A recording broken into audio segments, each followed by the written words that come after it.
Is. Come on. Okay, we good? Okay. Good evening. It's Monday, September, Monday, okay, February 24th. The time is 6:02 PM, and would you please rise and join me for the Pledge of Allegiance? I pledge allegiance to the flag of the United States of America and to the republic for which it stands, one nation, under God, indivisible, with liberty and justice to all. All right, clerk, we're going to roll call. Councilmember Brusher. Here. Councilmember Coyle. Councilmember Harris. Here. Councilmember Patel. Here. Councilmember Patil. Here. Councilmember Pointer. Present. Councilmember Shmuel. Here. Okay, Madam Clerk, could you read adequate notice? Adequate notice of this meeting as required by the Public Meeting Act of 1975 has been provided by the annual notice sent to the Home News Tribune, Star Ledger, Desi Talk, and News India Times on November 18th, 2024, and posted Main Lobby Municipal Complex on that same date. Okay, we open up oral petitions and remarks. Yes, Esther.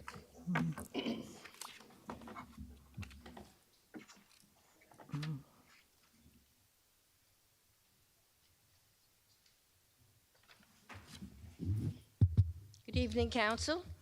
I'm here tonight to Excuse me, Esther, can you just give your name and address? Esther Thank you. Barkin, Dunham Avenue, Edison. Thank you.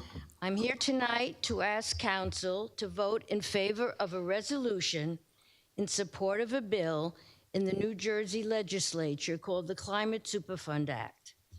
In the New Jersey Senate, it's Bill S-3545, sponsored by John McKeon and Bob Smith, and in the Assembly, it is A-4696, sponsored by John Allen, Garrett Hall, and Elixon Colazo-Skill.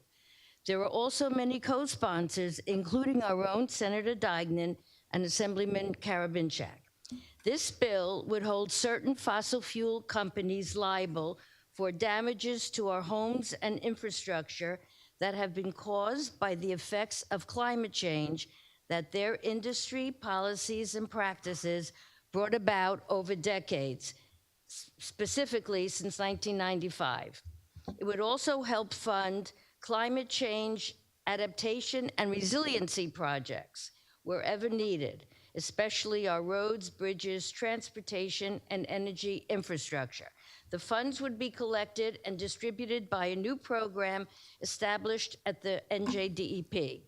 There are numerous reasons why this bill is necessary, and your support of this resolution will send the message to our state legislators that we want them to approve it, and approve it this year. As you know, our climate has been heating up for decades, and 2024 saw the highest average global temperature in recorded history. The consequence of rising atmospheric and oceanic temperatures have resulted in disruptive and dangerous climate activities, such as stronger and more frequent hurricanes, heavier rainfalls, alternating with periods of drought, affecting farm crops, the livelihood of farmers, and our food supply. We have seen flooding of our ocean fronts, rivers, and streams, including the Raritan and Bound Brook, causing loss of homes and other personal property. Hotter temperatures throughout the seasons put us at risk for sea level rise, forest fires, habitat disruption, species loss, an increase in vector-borne diseases, life-threatening health risks to outdoor laborers, and the list goes on. The mitigation of the damages and losses caused by the activities of the fossil fuel industry has been and will continue to be expensive, with the taxpayers on the hook if we don't act. Going forward, there are two new developments that make this legislation crucial. Many insurance companies are no longer willing to offer homeowners insurance that could help homeowners recoup losses caused by climate damage, or they are making premiums unaffordable to many. And anyone with a mortgage must have homeowners insurance. And two, the Trump administration is less likely to approve funding to help individuals and states with climate recovery and resiliency efforts, and has already blocked the funding previously appropriated. We should be holding fossil fuel companies accountable for the consequences of their activities that they knew decades ago would be harmful. I've already submitted a copy of the resolution as well as the copy of the Climate Superfund Act. Councils that have already passed resolutions are Hoboken, Parsippany, Jersey City, Red Bank, Maplewood, South Orange, and Teaneck. New York and Vermont have already passed the law. I am asking council to give this request your serious attention. Approval of a resolution in support of the New Jersey Climate Superfund Act will send a clear message to our legislators and our governor that we want this bill approved ASAP. So thank you, and I hope to have some positive results. Thank you, Esther. Thank you. Okay. Anyone else? Joel?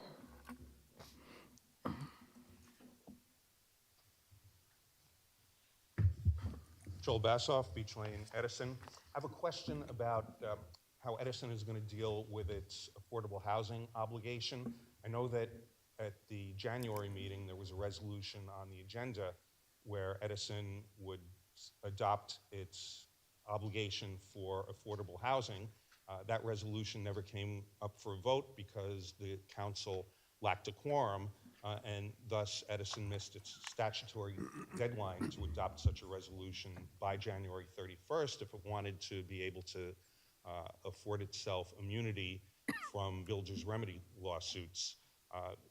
The amendment to the Fair Housing Act did give a grace period if a municipality failed to meet a statutory deadline because of circumstances beyond the municipality's control. So I expected that at the last February meeting, the resolution would have been on the agenda, but it wasn't.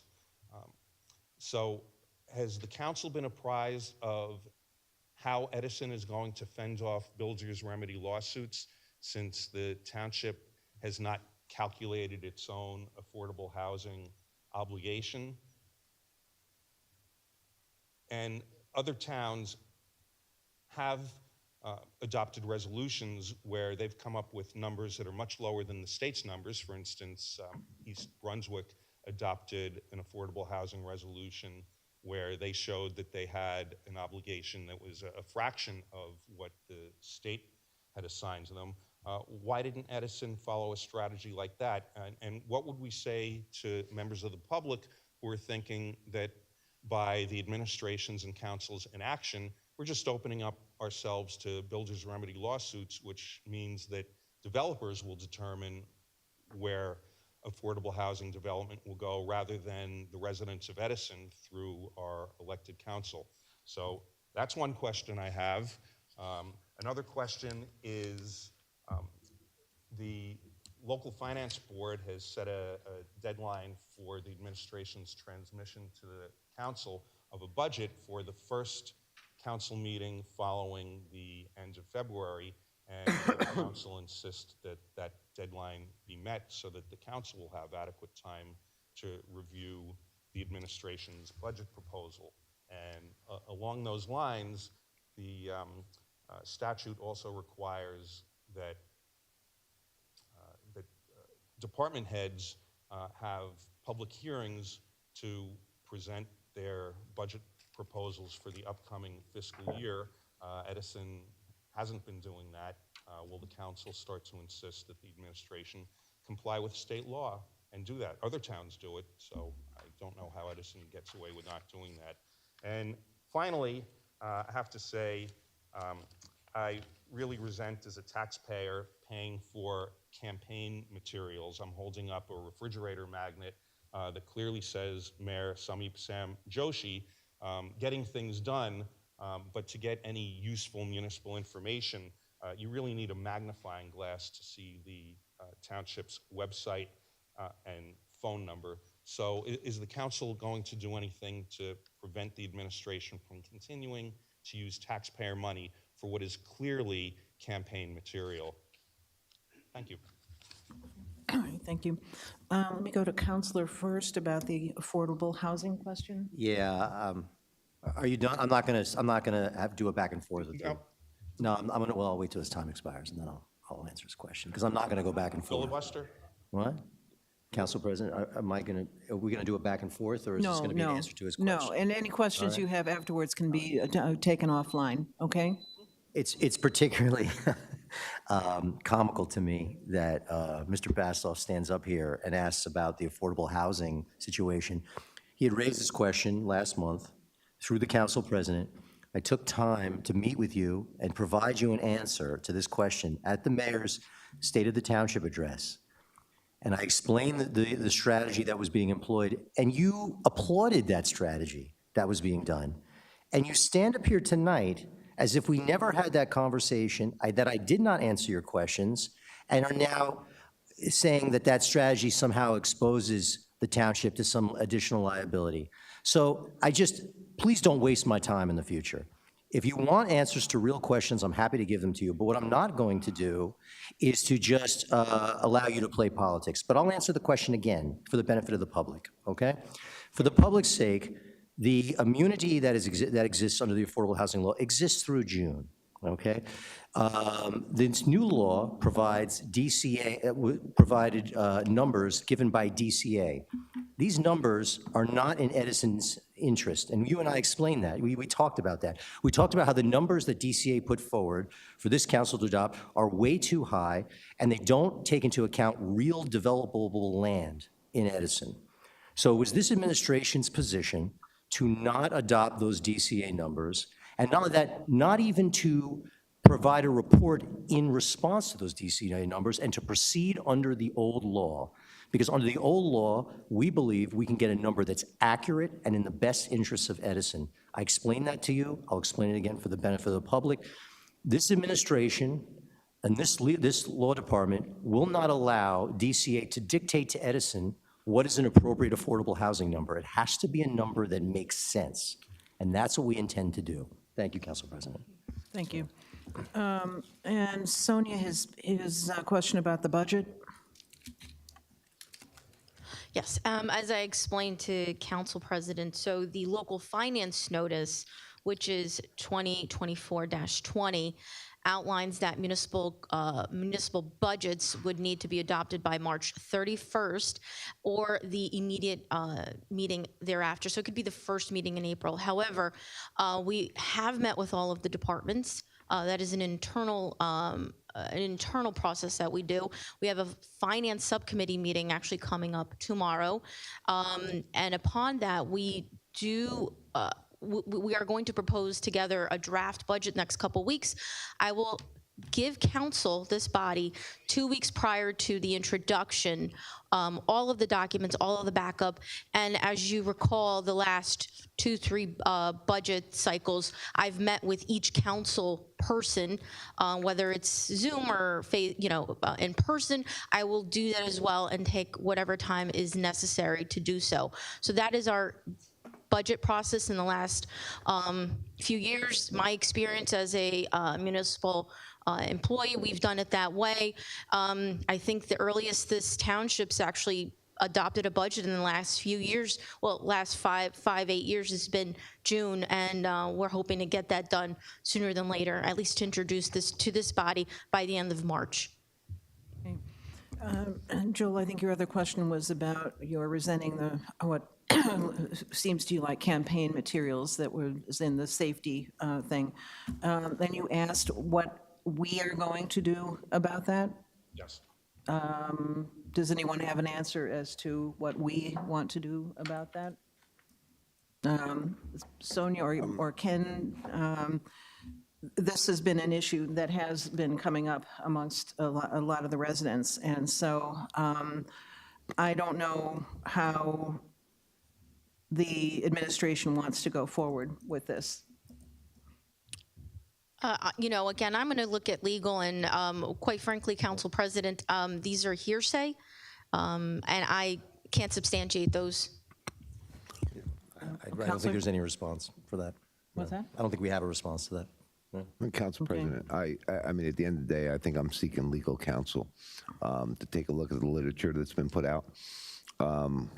Because I myself, as a resident, if I truly believe that this is funds ill spent, like the police of Chicago, right? I, as a resident, have a right to sue the mayor to recoup the funds for the township. So I've been talking to a couple of attorneys, have them look at it. Councilman, absolutely. We'll certainly take a look at it and give you an opinion on it. I have not seen it, but if someone can provide it to me, I'm happy to give you that opinion.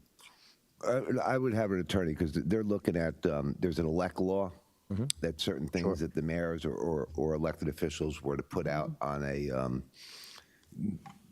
site like this that during election time would be considered campaign contributions or something. That's what the one attorney has found so far for me. So I know they're looking into that personally for myself as a resident anyway. Thank you, Thank you. Joel. Thank you. Okay. Akhtar?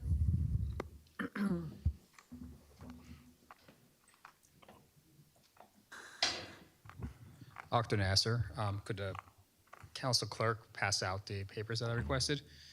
Also, on this side, we did not take kindly to the lawyer's remarks that wasting your time. You're going to be here anyways.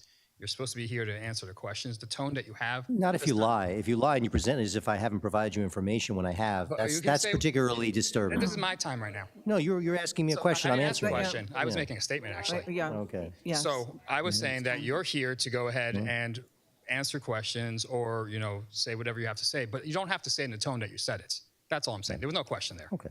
All right. So if you don't want to agree with that, that's fine. So I tried to be efficient by contacting offline, as we were said that we can do business more efficiently, but it didn't work out. Also, I wanted to commend the library board for actually going from 3 minutes to 4 minutes on my request. So they have a smaller agenda than you guys do, but they're forwarding us the same amount of time. So it's a little ridiculous that you guys cut back our time. Now I want to talk about vacancies on board. 6 months ago, I raised the issue about vacant boards and commissions. Today, I checked to see that there are also vacant boards. It's hard to navigate through the website and try to find out what actually is active and which ones aren't. So I think we need to do a change there. But one of the things that I requested in my email was that the Edison website, the one that we spent a lot of money on, does have the ability to go ahead and have pop-ups on the main page. So I was thinking that if we can go ahead and announce broken water pipes, and if we can have last-minute cancellations announced there, why can't we go ahead and quarterly write down what boards are available? In fact, if you guys are actually trying to get the best residents in there, because most people don't know those boards exist. But the response was from the BA that here is a link to get to the boards, but that is not what I asked. And I've asked multiple times, but it seems I'm being ignored.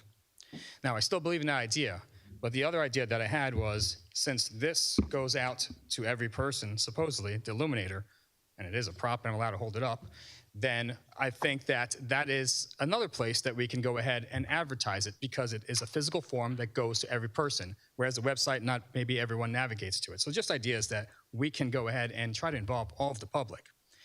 Other concerns that I have about procedures, rushing through things. We should have some standards that we follow. For instance, it sounded like that in last year at least, you have to have a printed copy of something, and that if it was in a digital form, it wasn't allowed. So I would like to know, what is the ruling on that? Is it digital or is it paper? Is it both? Can you vote on it if it's digital? Because it's confusing. If an application has a technical error, would that mean that it should be returned and corrected, or can you vote on it despite that? What types of things are urgent to fill? What kind of boards are urgent to fill? I believe that the planning board didn't have a member in there and the term expired. So what is it that makes us have to urgently go through something?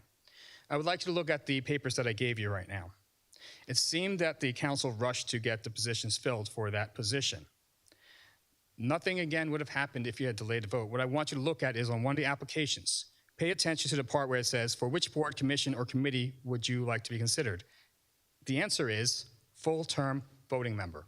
I do not know what position that is, and I don't know how that can be an answer to that question.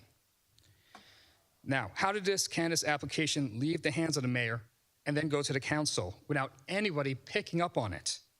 I know how some of you guys are, a stickler for details. How could you miss that? Shouldn't the mayor have caught that during the interview? I know that this candidate is very good friends with the mayor, so maybe it was, a very casual conversation, or I know that the application wasn't 12/14, the vote was 12/23. So I think that everybody, though, doesn't matter if you're a friend or not, their application should be thoroughly read. I run out of time. Okay, thank you.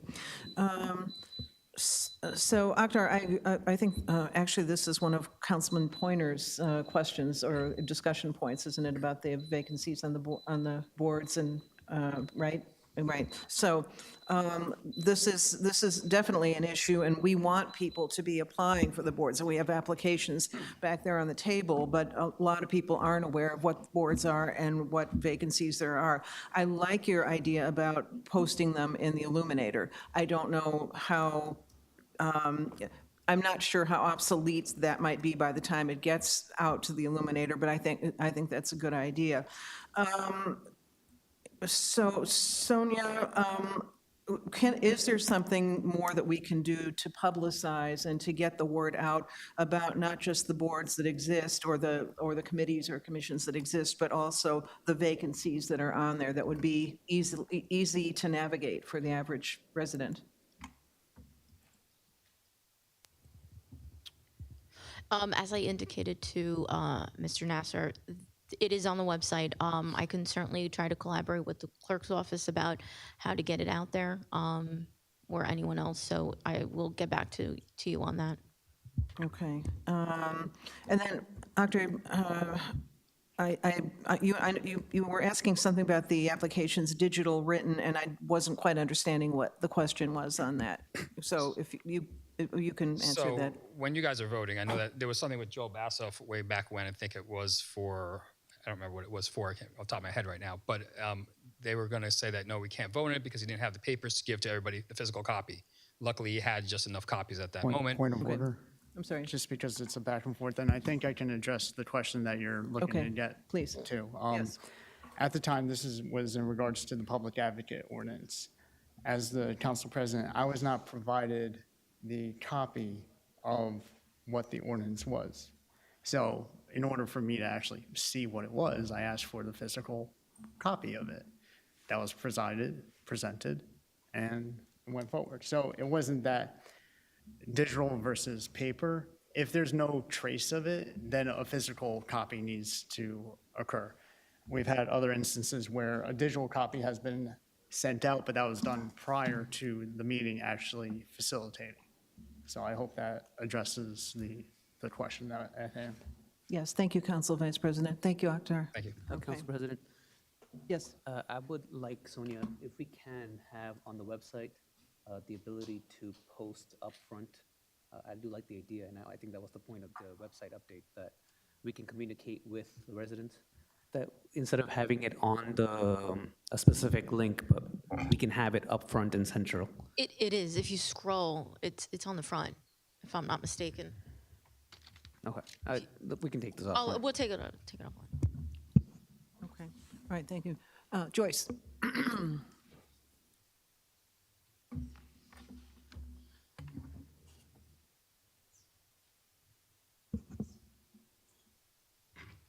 Joy Ship, Edison, New Jersey. Starting off, I don't think people should talk to people in a mean tone when they're not allowed to speak. When you say back and forth, I don't care who it is, you shouldn't be mean to people. Hold on one second, Joyce. Hold on. You're stopping? I'm gonna have to go back to the old school because I'm having a problem with the computer. Okay. All right. Okay? All right, continue. Sorry, Joyce. Okay, with the tone. So I would like to ask for a copy of an annual debt statement from 2021 versus annual debt statement this year, which should be available by the end of February. If I can get that. And on a good note, I would like to applaud, because I've read a lot about domestic violence, I'd like to applaud Councilman Patel with his involvement in helping out with domestic violence the whole time I was up there. So thank you very much for that at all. And the library, I'd like to thank Timor Davis, when I was on the library board, who initiated the funding for the actual library. And I would say something about the bike path, because every day I go home, I'll be scared to ride a bike in Edison. I see like 2 accidents every day while I'm riding the street. I'll be terrified. It's a good thought, but I'll be very terrified. Now, if you do a deposition, is that under oath? Somebody would like to know, is that under oath? And if it's under oath, can you like lie and say you graduated from college or have a degree or something you don't have? Okay. Then my other question is about Edison Police Department is not civil servant. So how is their guidance and their governance related to the state? Okay, just for question. And I also, Comcast and Optimum, and a bunch of people are screaming and yelling because Comcast is just coming by, digging up their stuff and leaving stuff there at all. I still stay with Optimum because I got a good price. And let's see, the domestic violence, the bike path, library board. Okay, those are my questions that I would have at this particular time. Joyce, can you just repeat the one about the Edison Police Department? What was your question about that? I'm saying, since Edison Police Department is not civil servant, what is their jurisdiction and related to the state of New Jersey police? Okay, okay, all right, thank you. So Sonia, can you get for Joyce the annual debt statement for 2021 and 2025 when that becomes available? All of the financial documents are on the website, and they go back to 2010. Okay, okay. And Counselor, Counselor, the question about depositions being under oath and the Yes. Edison Police Department. Sure. Councilwoman, all depositions are under oath. You take an oath at the beginning, and if you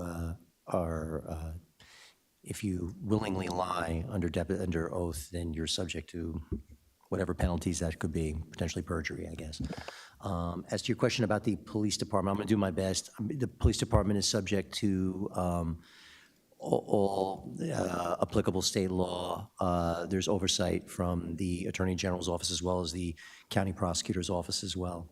So I hope that answers your questions. Even civil service only pertains to the practice of hiring and the rules governing your job once you're in that job. But I'm not sure. Some municipalities are civil service, some aren't. But both are subject to law, regardless of whether or not the civil service. Hopefully that answers them. Okay. Thank you. All right, thank you very much. Yes, Finney?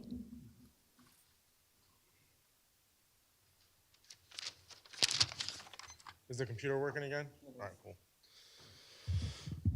Good evening, everyone. I appreciate the opportunity here to speak. But before I begin, I must address a critical issue that impacts us all, like our speaking time. For years, residents were given 6 minutes to voice our concerns, ask questions, and hold this council accountable.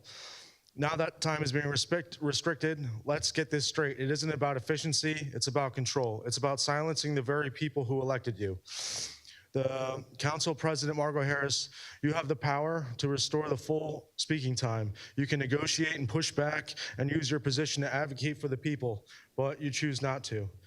This is by design. It's not about leadership, it's about doing the bidding of Sam Joshi. He gets what he wants, less transparency, less accountability, and less of the people's voices heard in this council. Margot, you have more power than you let on. If you truly respect the people of Edison, prove it. Don't be a figurehead for the mayor. Be a leader for the residents who put you in that seat. You said you like seeing your name on the Edison signs, but we don't like when members of the council speak for hours on end, but the people only get 4 minutes. Our voices, the people only get 4 minutes to voice our concerns. How is that right? Are we being treated as second-class citizens? When you restrict our speaking time, but allow yourselves the luxury of endless discussion, you are showing us that our voices don't matter, and that only the council members' voices matter. That's not democracy. That's not leadership. I was speaking to Joe Coyle when he said he would like each of the council members to speak for 5 minutes. Each council member should have the same amount of time allotted to express their opinions like any other member of the public. If you get 5 minutes, we get 5 minutes. Otherwise, it should be 4 minutes, just like us. And let's talk about the treatment of those who dare to stand up against the system. Look at Christo. Time and time again, he has fought for the people, spoken out against corruption, and demanded accountability for that, he's being targeted, silenced, and disrespected. Or take Scalzo, where the chief poked his belly. You know the guy. All he wanted to do was simply talk to the chief. Instead of being heard, the chief tried to frame him for assault and lied multiple times about it. He was mistreated and pushed aside. This is the pattern in Edison. Challenge the power structure and you will be punished for it. Scalzo is actually putting together a more intricate report for internal affairs and professional standards. Chief Tom Bryan is actually not scared of Scalzo. It was all an act to create a narrative of chaos which disrupted the meeting, but the meeting was already over and it was actually interrupted by Nish Patel. And then let's not forget about Sonia and her actions when she lied in an official report about Christo. When I attempted to play evidence of Sonia fabricating false narrative that she actually started, Margot, you shut me down. That won't happen again. So when it's my time to speak, you must let me speak. When you said I would be removed, you said I would be removed if I didn't stop. Let's see how that plays out. It didn't go well last time when Joe Blastoff was removed for holding a flag, so I'm gonna play the video.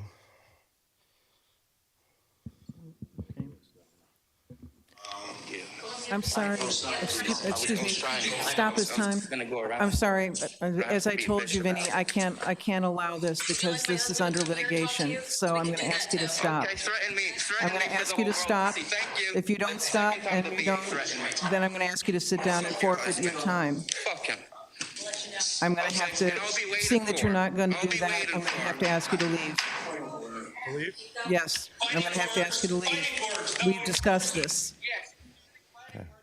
Thank you. I still have 25 seconds. Yes, you do. Yeah, I'd like to finish. Not with the video. I have one paragraph left. Okay. And we have the police here to try and escort me out. That's crazy. Same thing that happened to Joel for exercising his right. No one's escorting you Free out. speech. The people of Edison deserve better. We deserve transparency, accountability, and a council that listens to us. I will continue to stand here speaking for the people, whether I'm allowed or not. Thank you, Vinny. And Vinny, for the record, I agree with you about the restoring the time. I plan to bring it up again. I also agree with you that that failing that, then we do have to take a look at maybe restricting the council members' time of speaking. I agree with you 100%. So this will be back. It will be back. Okay, that's fine. Council President? Yes. I'd like to comment. Sure. As far as cutting council members' time, I could tell you there is nothing more that this mayor would want but to limit my speech to 1 minute. Okay, because I'm the one that brings up all of the items that are inappropriate here. So yes, please don't dare him. He does have 4 votes on this council, and they could possibly do it. And I would hate not to be able to speak until June 10th when the election is over. Thank you. Thank you. Council President? Yes. Just 2 remarks. First, that was an item that was brought up to the subcommittee. Subcommittee turned it down. And since Robert's Rules is generally mentioned in this chamber, Robert's Rules says for any debatable item that the time limit for anyone up here is actually 10 minutes. So I invite anyone that is interested to check that out. Thank you, Council President. Thank you. Anyone else? Okay. Yes, Lefty? Edward Lefty Grimes, sativacross.org. We're a 501c3 here in New Jersey, fighting for disability rights and cannabis patients' rights. I love political theater, don't you? I really do. I'm very good at political theater. I've been to hundreds and hundreds of council meetings all over New Jersey. But today I'm not here for political theater. I want to tell you a little story. My father was in Vietnam. He was a CB in Vietnam. A CB is the guy that builds stuff. They build bridges, they build things. And he was in Vietnam. And he was in prison in Vietnam. And when he came home from Vietnam, he had PTSD, and everyone spit on him when he came home and all that. And we all know the story.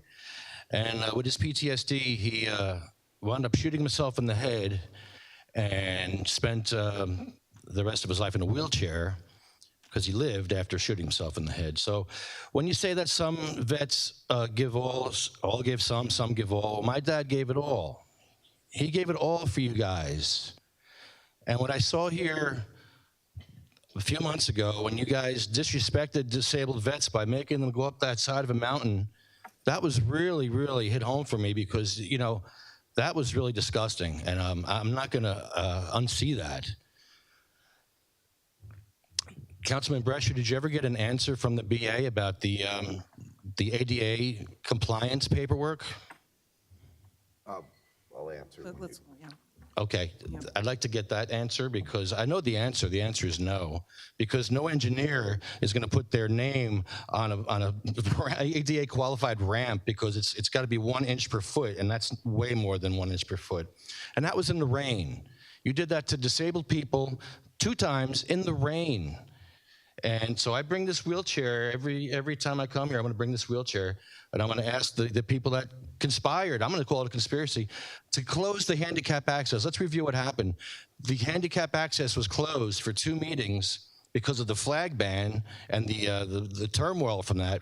So you decided to hurt disabled vets and block off their access. The chief blocked off the access with barricades and police cars. So disabled people, a woman with 1 leg, had to walk up that hill. No railing, no lighting. It was terrible. So yeah, I'll be here with this wheelchair until one of you goes up that ramp. The chief's not here. I'm going to bring it back for the chief, because I want the chief to go up. The city attorney, Burns, was here in your place. Well, will you take Burns's place? Will you go up that hill in that wheelchair? Will you do it? You know, this is... and tell the chief that video of the belly bump is almost up to 2 million views, and I'm willing to archive it, because I'm not here for hits. I don't even make money off that stuff. I'm not monetized. I'll archive that video, because I'm here for awareness. I want the chief to go up in that wheelchair and see a slice of what disabled people have to go through. Not even a slice, but a small, teeny, tiny bit of what disabled people have to go through in this world. And I want maybe some of you all to go through it, to take that wheelchair up that hill. Do it in the cold. We had to do it in the rain. Do it in the cold.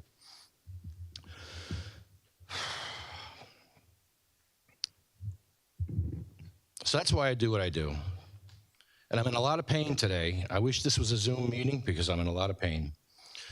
They went with songs to the battle. They were young, straight of limb, true of eye, steady and aglow.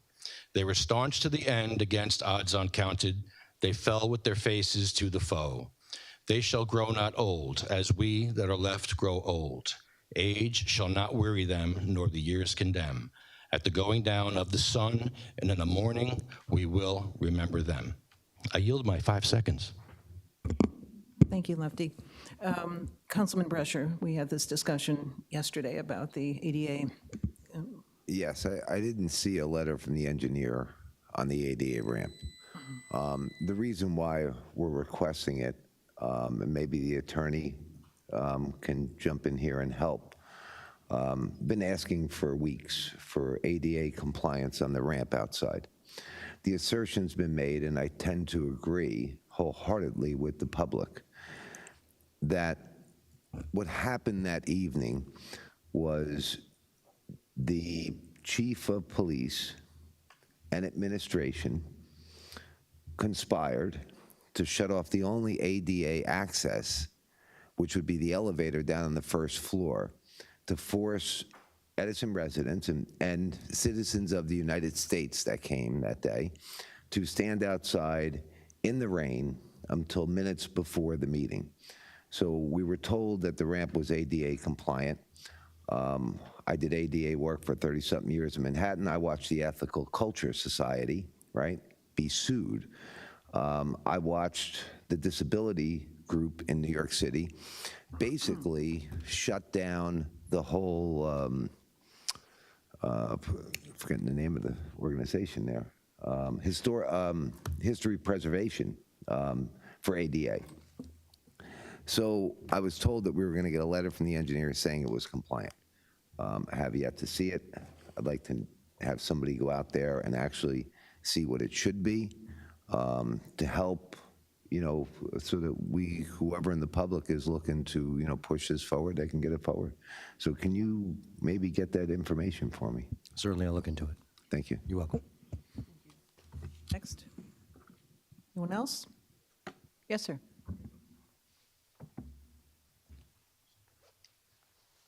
Hi, everyone. I'm Larry Deutschman, 25 Hawthorne, 892 Amboy Avenue, Edison. I don't have any paperwork. I respect everything that you guys do, but as an Edison taxpayer, I'm very concerned about this recreation debacle. I think Councilman Richard Brezhner actually announced that we should have had some kind of third party or hand in this. It going from $5 million to $11 or $12 million, and it has to be done by October of this year? Why? Why did you allow that to happen? That's my concern. How could you let something double and you approve it? And why does it have to be done by October? Duh, November is the election, right? So I'm just voicing off my opinion as an Edison taxpayer, an Edison resident, no paperwork, nothing, just to say it doesn't make any sense. Why do we have to pay double, and why does it have to be done by October?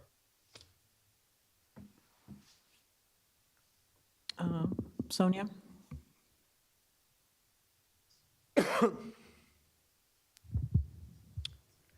Council President, I didn't understand the question. I don't have a response.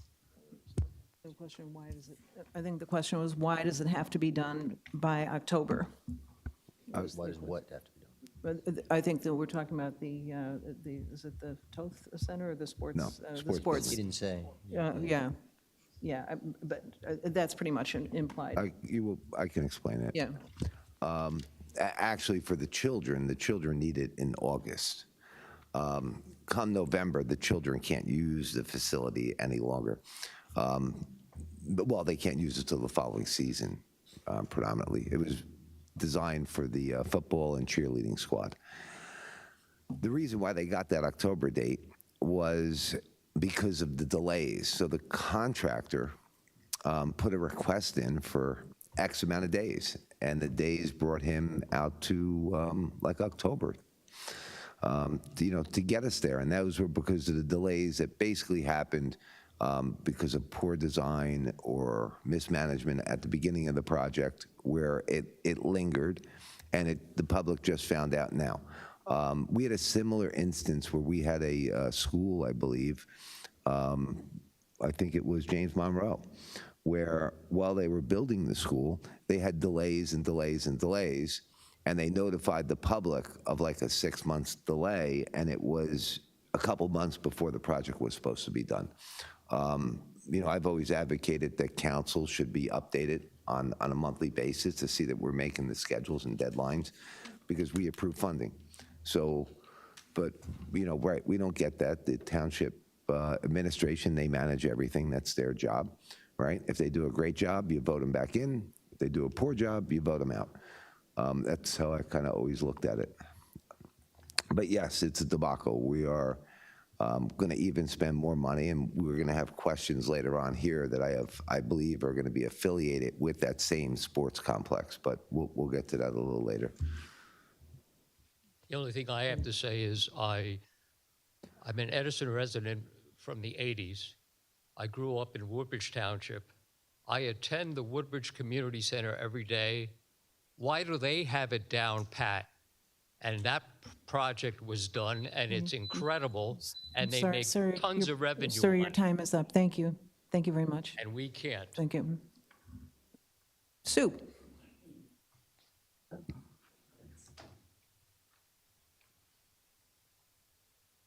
Hello, Sue Malone Barber, Pleasant Avenue. I also have questions about the affordable housing. Council said that the immunity exists through June. What is that immunity from? That's one question. And then I think it's after that, developers can swoop in and do what they want and if we haven't proposed anything. So you also said we will be proceeding under the old law. Doesn't the old law, isn't the old law superseded by the new one? Okay, you can explain that. And then so many townships and municipalities have pushed back on this, that the state has, they're putting affordable housing on everywhere. And many have written a proposal that said this is what we think is reasonable. How come we haven't done that? And do we plan to do that before June?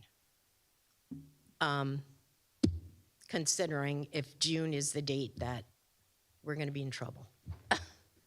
Okay, those are my questions. Okay, thank you. Counsel? Thank you. Okay, so your first question, I believe, was what is it immunity from? It's from a builder's remedy lawsuit. So no builder's remedy lawsuits can be filed prior to June. We still have that immunity. Before June or around that time, we will file our own declaratory judgment action, which will extend that immunity while the courts decide what is the appropriate plan. So instead of, what the new law allows you to do is you can proceed under both. You can proceed with the DCA number and then fight about that, or you can bring your own action. And what you do at that time, instead of doing the two-part process, which is what this law does, it says, come up with a number, then come up with a plan. What we're doing is we're going to file an action and then come forward with the number and plan together at one time. So at no point will we be subject to builder's remedy lawsuits because we will file that action in advance of our immunity ending in June, or sometime in June. I don't have the exact date for you, but it's in the month of June. Hopefully that answers your questions. Okay. And then the other one was about the new law superseding the old law? Yeah, I think he absolutely. No, answered you can proceed under both. operate under one or the other. Right. I think it's Kind still. of the way the Amboy Avenue zoning was. Okay. I understand that. Okay. Thank you. Okay, thank you. Council President? Yes. Just to clarity with our attorney. Is it an option where we have certain low-income housing that could be falling off the market and turning to market rate, and as opposed to us having to build whatever 600 units, we could negotiate to keep those for an additional 20 I have one more years? question. Just stop the clock. One more question, it's really quick. I'm Go ahead. sorry, Rich. Go ahead, Sue. Do you want me to No, address it's that first? or- I'm sorry. No, let Sue I didn't continue. want it to run out. Go ahead. So just one more question about Amboy Avenue and the repaving. I think, Ajay, you know about this. Can you talk to that a little bit? Do we have the funds there? Where are the funds in the budget to repave because the sewers are kind of sunk in? Council President, Is that okay? Yeah, sure. That's it. Are you That's done? my question. Okay. Yes. this is the discussion line item, so I'll be asking series questions on that topic. This is the discussion item for me. Okay.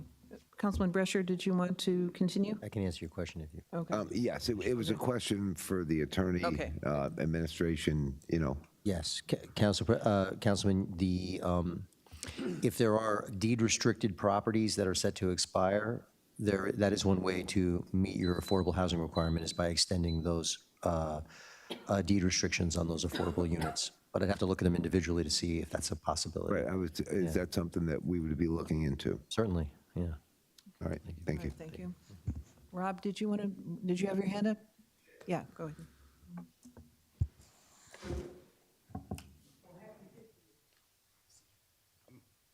Rob Cantos, 61 Meadow. Just some clarification from the attorney. Why wasn't he allowed to play that recording? I mean, I have pending litigation against the township. I'm free to speak about it up here. I know other people back here have pending litigation against the township too. We can come up here and talk about it all we want. Is there a reason why he can't play that video? Yeah. We'll just, let's have Ask you- all your questions, and then Yeah, we'll yeah. respond. Yeah, no, my basic question is under what theory I was at a council meeting, the last council meeting, and somebody played an audio recording. Does it matter what the context is, the subject matter of it? That's all I got. Counsel? Sure. I think there's a couple of reasons why it would be impermissible to play a video. I think the first, and obviously this is all subject to the council president's discretion, so one is first, if you allowed to just play recordings on your phone, you're not really providing any public comment. This is time for the public to speak on matters of importance and engage with the governing body. So there's certainly an argument to be made that just sitting there playing recordings on your phone is not meeting the requirement of public comment. Secondly, this matter is a matter of that is currently in the courts, and the council president has made the decision that we are not going to interfere in that. We're going to let that process play its course, and the council president has decided that we're going to let that matter play out in the courts and not here at the council meeting. That is her discretion to do so. She's the council president. She presides over this meeting, and she's able to make that decision if she thinks it's in the best order of this meeting. Thank you. Thank you. All right, any other public comment? Yes, Anthony.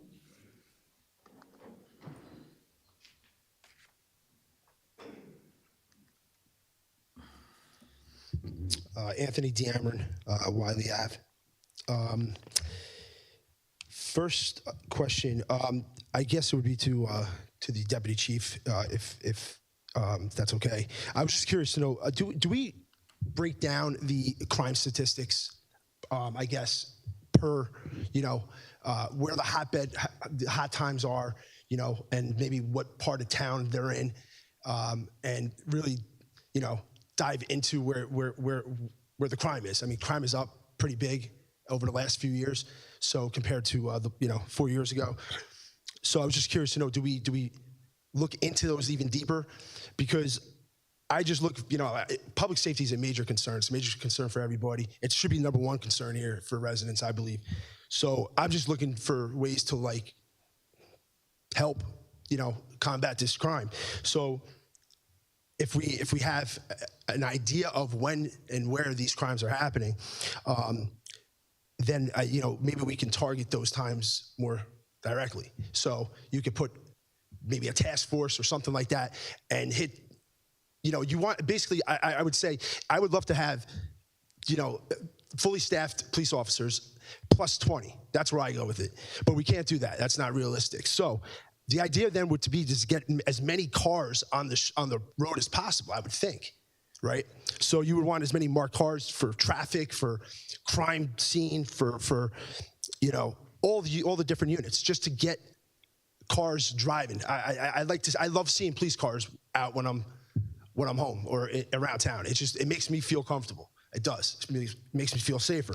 So those are the things I'm just thinking outside the box. I'm just curious to know if those are things, or those types of statistics and ideas are being discussed. That's on what auxiliary. Are we using auxiliary as much as possible as well? So that's my first, I guess, part of my questions. And the second one is, I was just curious, do we know if any of those individuals, illegal immigrants that were busted in over the last several years, countless number of illegal immigrants, have been deported? Do we know where they are? Are there any updates? The mayor was very adamant when he finally came out after 2 years and admitted that that was going on, and he said that he would send them back to Texas or Mexico. Well, you have a person in the White House now that's actually being proactive. ICE is going around deporting people. Or do we know where these people are? Have they been deported? Do we have any updates on any of those illegal immigrants that came to that were dropped off at the boat docks over the past 3 years? I was just looking for an update on that. And that's it, I think. Thank you, Council President. Okay, thank you. Deputy Chief, the first question is about the crime stats, and is there a breakdown?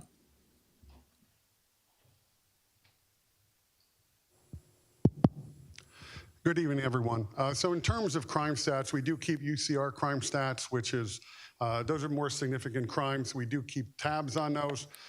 Monthly stats are accrued, and we do look at more specifically where these crimes are occurring, dates, times, time of day, areas of town. So yes, we can allocate resources accordingly to deal with those. So that is being done. Auxiliary also, you mentioned that. We do have auxiliary that do extra patrols to augment our regular patrols as well, in addition to special events, parades, and all the other things that they do. So yes, they are being utilized as well. Okay. His other question was about the status of the immigrants, and do we know where they are, the ones who had been bused here? Well, we did have buses coming to the train station back a couple of years ago. Those buses were in fact heading towards New York City. I don't know of any illegal immigrants that were dumped, if you will, or dropped off in Edison at that time. If he has more information on that, maybe that would be helpful. But those were destined for New York City at the time. Thank you very much. Anyone else? Okay, we'll close the public comment and move to number 5, reports from all council. Motion to close the public Oh, comment. I'm sorry, got to make a motion. Seconded. Motion, sorry. Okay. Motion to close? Second. Okay, good, thank you. We start with reports from council committees. Councilman Brescher? Yes. Unfortunately, I did not make my library board meeting. I'm going to update that with a double one for the next one because I have to watch the meeting because there were things that did transpire. My thought was since we didn't have our meeting, I didn't have anything to report to the library, but the library still has something that we have to report back to this body. So I'll be correcting that and making sure I'm there. Anything else? As far as the Veterans Committee, we have a meeting, I believe, set up with the business administrator, Sonia, tomorrow, where we're going to go through the mechanisms and the process of getting that presentation to fruition. So myself and Sue are going to be there tomorrow. Okay, thank you very much. Council Vice President? Thank you, Council President. The Environmental Commission had a meeting last Thursday, which I attended, particularly on a couple of policy items. They are in support of the bamboo ordinance that is on the agenda for today and for hopeful introduction on Wednesday. I discussed with them the environmental impact study ordinance that I'm looking to have the administration review, which I know I've submitted that and is on my discussion item. And we are looking to further update the tree ordinance to update regulations pertaining to how trees are calculated and how they would be planted. Outside of that, they are working on a couple of events, environmental Earth Day with a health, in conjunction with a health event is figured for July, and that's about it for the moment. Thank you, Council President. Thank you very much. Councilman Patel? None at this time. Okay, Councilman Patil? None at this time. All right, Councilman Schmuel is not there. Okay, I will give my report from the Cultural Arts Commission, which was February 11th. And we, first of all, we had the votes for the renewing the chair, vice chair, and secretary. So we renewed the term of Tony Massaro as chair, vice chair Lois Tarr, and secretary Christine McCann. We discussed the upcoming terms, the expiration of terms with several that are expiring actually next month on the 13th. And we need an official email to Mayor Joshi and a CC to the clerk to renew the terms. We were talking about adding Don Tarr as an alternate number 1. And we have 3 people whose terms expire a year from March in 26, and we have 4 people whose terms expire on March 13th of 27. We are at a real crossroads in this commission, and we feel that our hands have been tied to a great extent because we are not participating in the Middlesex County Jazz Festival, and it's not real clear where this jazz festival is going. The mayor indicates that he feels that we as a township can do it better. we're going to see about that. But we're feeling kind of hamstrung by that. We're feeling hamstrung with regard to the Ferrante House, although I got the good news from the BA yesterday that actually the Ferrante House is not dead in the water. Their work will start there again sometime in the late spring, early summer. So there is that. But we feel like we're feeling frustrated because we feel like we are playing small ball, and we would like to do some big things, and we're happy to do some of the smaller things. But we are going to have there's going to be a meeting with the mayor next month to discuss what the future of this commission is and what we can get done. The gallery display next month will be for Women's History Month. And let's see if there's anything else. Next meeting will be March 11th, and we'll be having the interim DPW Director, Tony Costa, join us with that, and inviting Mayor Joshi and Bob Deal, because it's going to be our anniversary of having become a commission. So that is my report. Let's go on to points of light. Anyone have points of light? Yes? Councilman Patel? I had the honor to attend the construction beginning of the North End Library, the main North Library, and it was very exciting. I'm super looking forward to 4,000 extra square feet that we will have for the residents. For me, libraries have always been important. They're the place that I learned to speak English. That's the place where I learned a lot of things that I still use today. And I hope that, we can build a library that will carry on for the next generation and give them something insightful from there. Okay, thank you very much. Any other points of light? Okay, I just want to get back to you, Councilman Shmuel. You weren't here when we were talking about the council committees. Were there any committee reports? Not at this time. Okay, thank you. All right, now we move on to from the business administrator. Any comments or questions? All right, seeing none, we move to the Department of Finance. I suspect there will be questions and comments about this. Questions and comments about the Department of Finance. Council President, if I could go last, so I'm not accused of speaking for 10 minutes. Maybe my colleagues will cover some of my items. I think that's a good plan. I like that. All right, Council, any questions about number 8, Department of Finance? Council President. Councilman Patil. Question on D. I think we are referring this to the packet that we have handy here. The first thing, there is a typo meeting on 266/2025. If we can correct that, hopefully it is 226 or 26th of February 2025. The subject date is incorrect. But this temporary appropriation, is this for the next quarter combined together, or? It generally covers a third of the 2024 budget. Correct, but it's 1/3 of what, first quarter, or it is the second quarter? The year, it's the year. It's 1/3 of the year, so this is 1/3 of the year.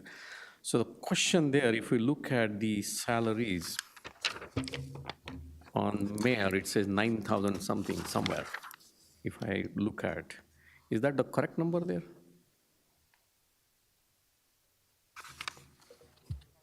If you scroll to it, it's on the right on the third page.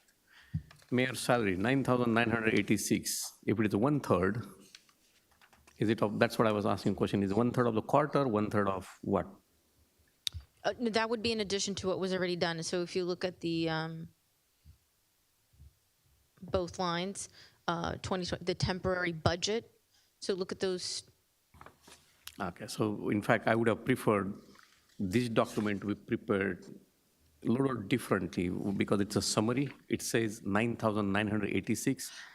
Do you have the backup that was submitted? Yeah, this one. Yes. Yes, I do. But again, the numbers are different. If it says the heading, this is in addition to what you see, but the heading is 2025-02 budget emergency appropriations. So I got the number of business admitted salary, everything is fine. But that's kind of caught my eyes here. So that number looks a little different. Same thing is for the council salary. Is that in addition to what we have? And I have a question on what is those other expenses for council, $9,000?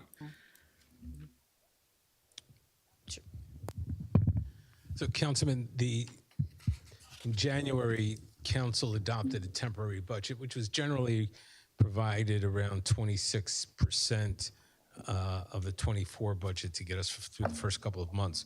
So the $9,986 you're referring to under mayor's salaries and wages, that's then in addition to what was appropriated in January, bringing the total to approximately $47,000, which will take us to 1/3 of the year. 33%. Yes, exactly.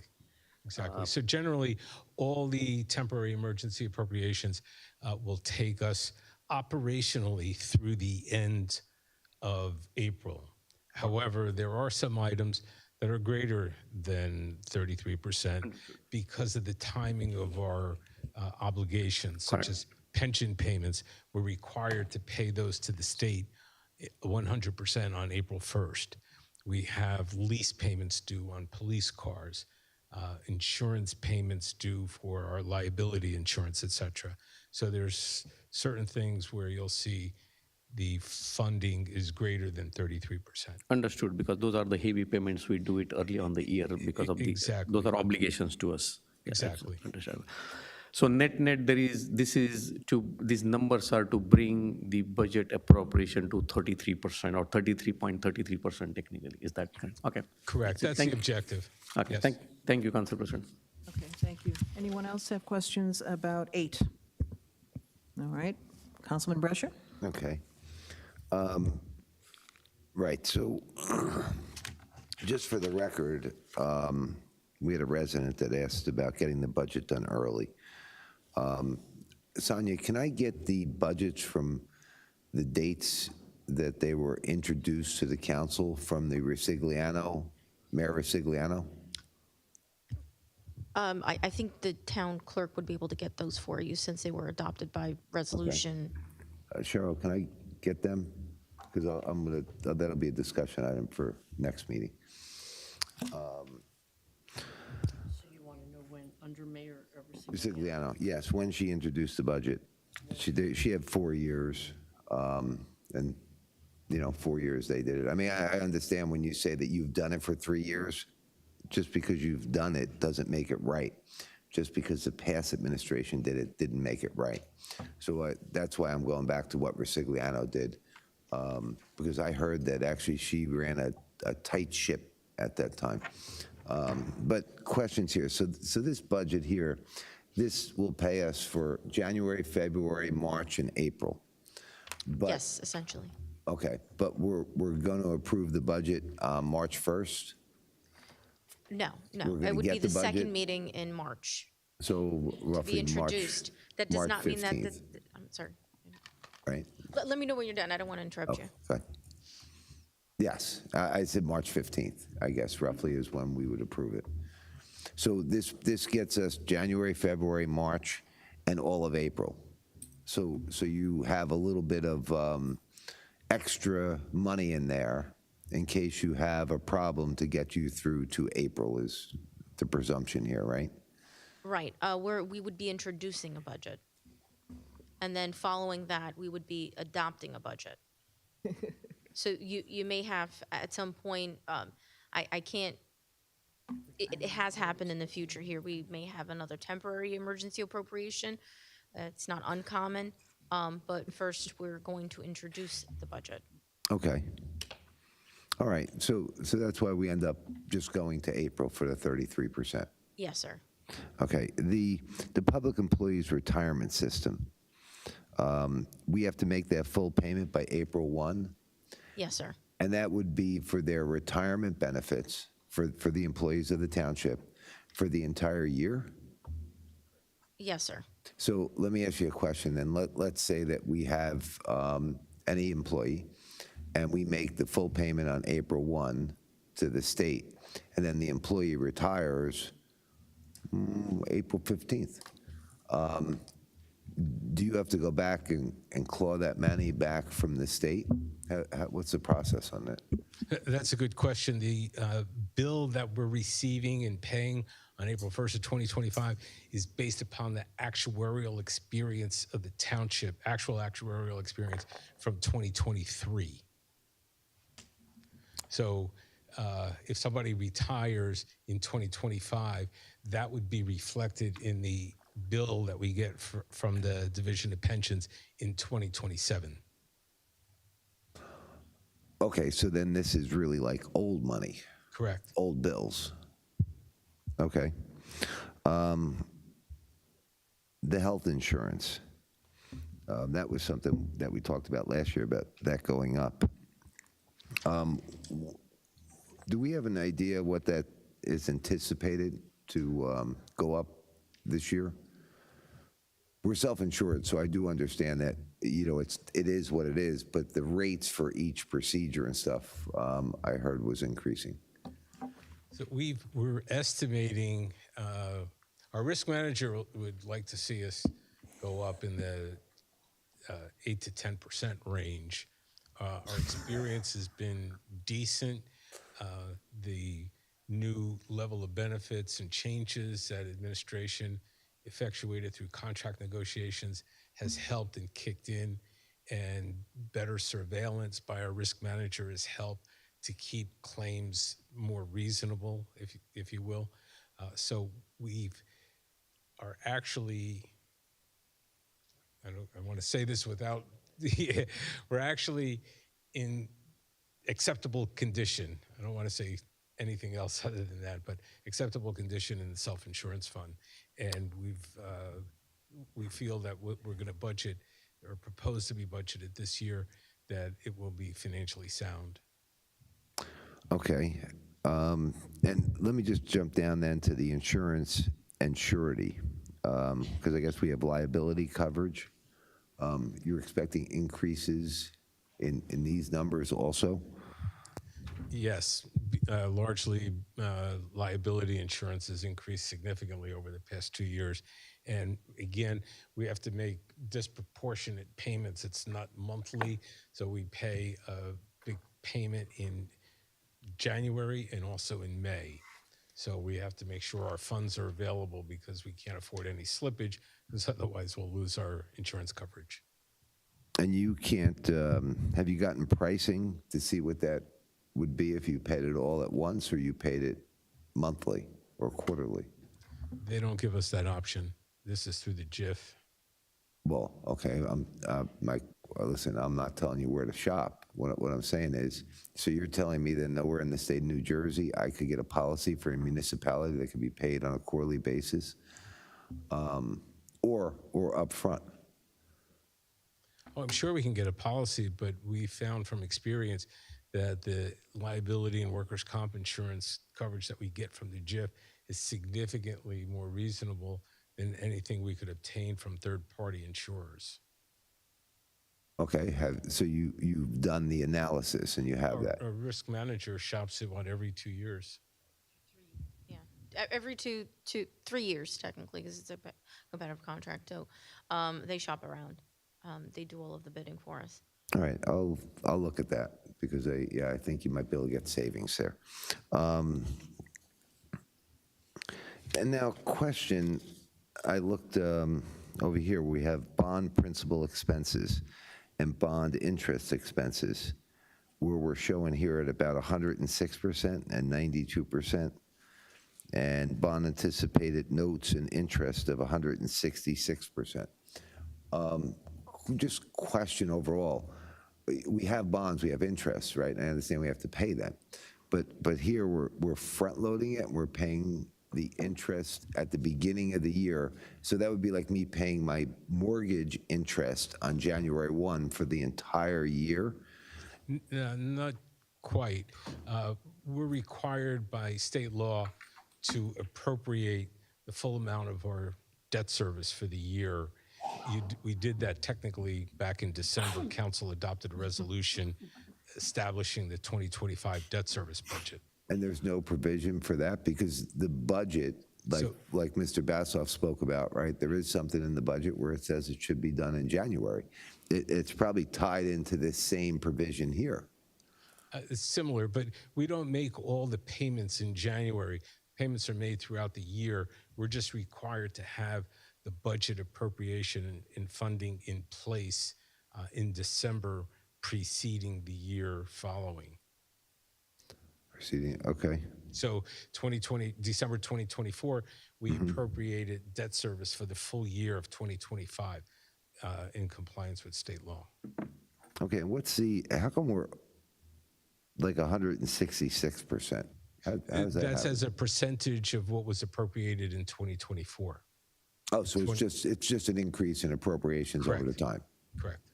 Okay, that would be it. Thank you. Anything else for number 8 from Department of Finance? Okay, moving on to 9, the Department of Planning and Engineering. Comments or questions? Okay. Yes? Question. Okay. The milling for Woodland Avenue and Old Raritan Road. Can somebody explain to me what this really is? I mean, I read it, I kind of seen the contract, I just don't understand what's ours and what's theirs technically. So it would reach our portion, what we're responsible for. So according to the county's cost estimate, it's about 60,000. That's what Right. we would be responsible for. What part's ours and what part is theirs? That's the part that I couldn't discern. You would like to know where the street? Where the line would be, or the street, or half a street, whatever that designation is. Like I know Oak Tree Road, right, is like a county road. I thought Woodland was one of our roads. So my understanding, and I'll check that for you, up to Oak Tree Road, Woodland back, sort of like where the Ferranti house is, that's our portion. And then past Oak Tree Road would be South Plainfield. Okay. Yeah, if you can just give me that designation there. That would be it. Thank you. Okay, thank you. Anyone else for number 9? Okay. Department of Public Works, number 10. Yes, question doesn't make a lot of sense. Like I got $50,000 at a dollar amount, right? And then I have, well, first of all, Excuse me, Councilman Brescher, which one, are you on B? oh, B and C. Okay. I'm going to tie them together because we're all talking about rock salt. Okay. How much salt do we normally use every year in our budget? I thought it was somewhere around 200,000 or 250,000, actually, I thought. From prior times. I'm sorry, could you repeat that question? What the 50 references? Well, the first question, I guess, is how much salt do we typically use in a year? 250,000? I thought that was something. More or less, I think we did 200,000. Okay, so we ordered rock salt, right? But now we need an emergency rock salt for 50,000 at, I don't have the numbers right here, but. That's based off the prior year's contract. Right, and now, so for the 50,000, right, there's a dollar amount per ton. And then what's the dollar amount difference for the 200,000? Because there were two numbers in there, right? And one number matched the $50,000 number, and the other was a couple dollars more a ton.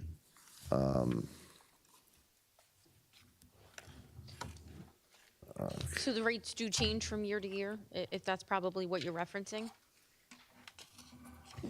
Week to week? Yeah. Let's see if I have the other one here. Come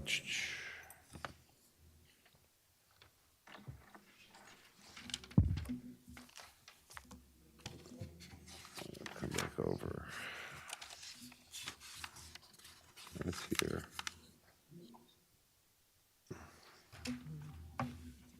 $62 and okay. So right, so we have the one for the $50,000, In that one there, you have $59.74 a ton Correct. for $50,000, which we need as an emergency type thing, right? I get that. But then for the same company, on the $200,000 one, I have $59.74, which is the exact same number as the $50,000 one. I don't know what you're referencing, but the two are different. Okay, so here, let me just read it. For the B, for $50,000 one, it says, whereas Morton Salt at 444 West Lake Street, Suite 3000, Chicago, Illinois, is awarded state contract to deliver rock store bid number B24560 in the amount of $59.74 a ton. That's for the $50,000 rock salt. Right. Now, I go to the $200,000 rock salt, right? And it says, whereas Morton West Lake Street, 3000 Chicago, is awarded this contract as a primary vendor in the amount of $59.74 per ton, which is the exact same number of the one before. But then you also add in another vendor Right. for $62.15 per ton. Why do we have the $50,000 one in there when the $50,000 guy is inside the next one for $200,000 for the exact same price? Right, so let me just clarify that again. They're two separate contracts. The $50,000 one references a resolution that was previously adopted back in '24. So we were still under that contract. That contract was still good up until, I'll get you the exact date. Okay, following this coming year, let's say later in the year, maybe we'll have a one-off October, November. We're talking about that. That's what this second resolution references. And under the Middlesex County Co-op, there are two vendors. This is a fall safe, so having two vendors versus one is good for us. We had a lot of storms, as you've seen, in the recent month. So we've used a lot more salt than we anticipated. So therefore, 160 was the original resolution. We're adding 50,000, so that's 210. What we're budgeting for this year's contract, okay, in the later year, let's say, would be 200,000. Barring, if we had a similar season, then we'd be spending more or less about the same. Okay, so what you're telling me is that this first one for 50,000, you're just going to try and use your funds left over from last year. The new one for the 200,000 is what you're going to use for next year. Correct. So you just made two, that's why you made two separate ones, but the dollar amount is the same per ton. Yeah, from a purchasing standpoint, we have to do them separately that way. Okay. All right, that one's good. And E, the 400,000 for the plumbing. What could we possibly be needing to do $400,000 worth of plumbing for? So this covers all, we do this on a yearly basis. It covers all of our municipal buildings, all of our public buildings. So we do have in-house work that we can do, and we've continued to do. If you look on the memo, we're adding Stelton Community Center, so we're hoping to get some work done there. But generally speaking, it covers all of our buildings on a yearly basis. So so we have $400,000 in plumbing we used last year. That's what we use. More or less, yes. Can I get a list of all the projects and the work that they billed for? For all plumbing, sure. For the $400,000 that they spent last year, or they're close to it? Can I get that for tomorrow before our meeting on Wednesday? We'll get your report. All right, thank you. That would be it, Council President. All right, on to Department of Water and Sewer. Questions, comments? Okay, seeing none. From the Township Clerk, any questions or comments about the ordinances, liquor license, or resolution of February's Black History Month? Council President? Yes. Thank you for adding the, recognizing the February as a Black History Month. This was the 11th hour, but thank you for accommodating the request. Oh, absolutely. It's long overdue. It's long overdue. I would just like to say that I'm really happy about, this was Councilman Pointer's ordinance about Adopt an Area program. I think this is a wonderful program, and I would love to see a lot of people get involved in making this, making our surroundings more attractive and getting rid of litter and doing some pruning and things like that. So I think this is a great idea. I'd also, with regard to the bamboo ordinance, I want to thank Brenda Eagle, who was persistent and really wonderfully persistent in getting this on here. Bamboo is very invasive, and so this is going to be a positive step. Anyone else about Township Clerk? Okay. Yes. I was just going to say, you know, the bamboo ordinance, right? Well, it seems frustrating with the emails and the follow-ups. She did a phenomenal job of making sure that everybody was kind of on top of it. And there were a lot of things to consider. I know myself and my council colleague, we talked about different ways to kind of take this. But I think this is important. I think it's good. I've seen bamboo that's been really overgrown in areas, and it becomes invasive to nature, to their neighbors. You know what I mean? And so I think this is a good thing for us to kind of put up here and straighten out. And I appreciate Councilman John Pointer's help with this. Thank you. Thank you. Council President? Yes. I do want to also mention the Adopt an Area program. I think it's a great initiative that Councilman Pointer has started. And I think it'd be great for any businesses that want to take care of their neighborhood, especially to create an attractive area. And it will also help them market down the road, from what I believe. So I think it's a great initiative. Thank you, Councilman Pointer. Thank you.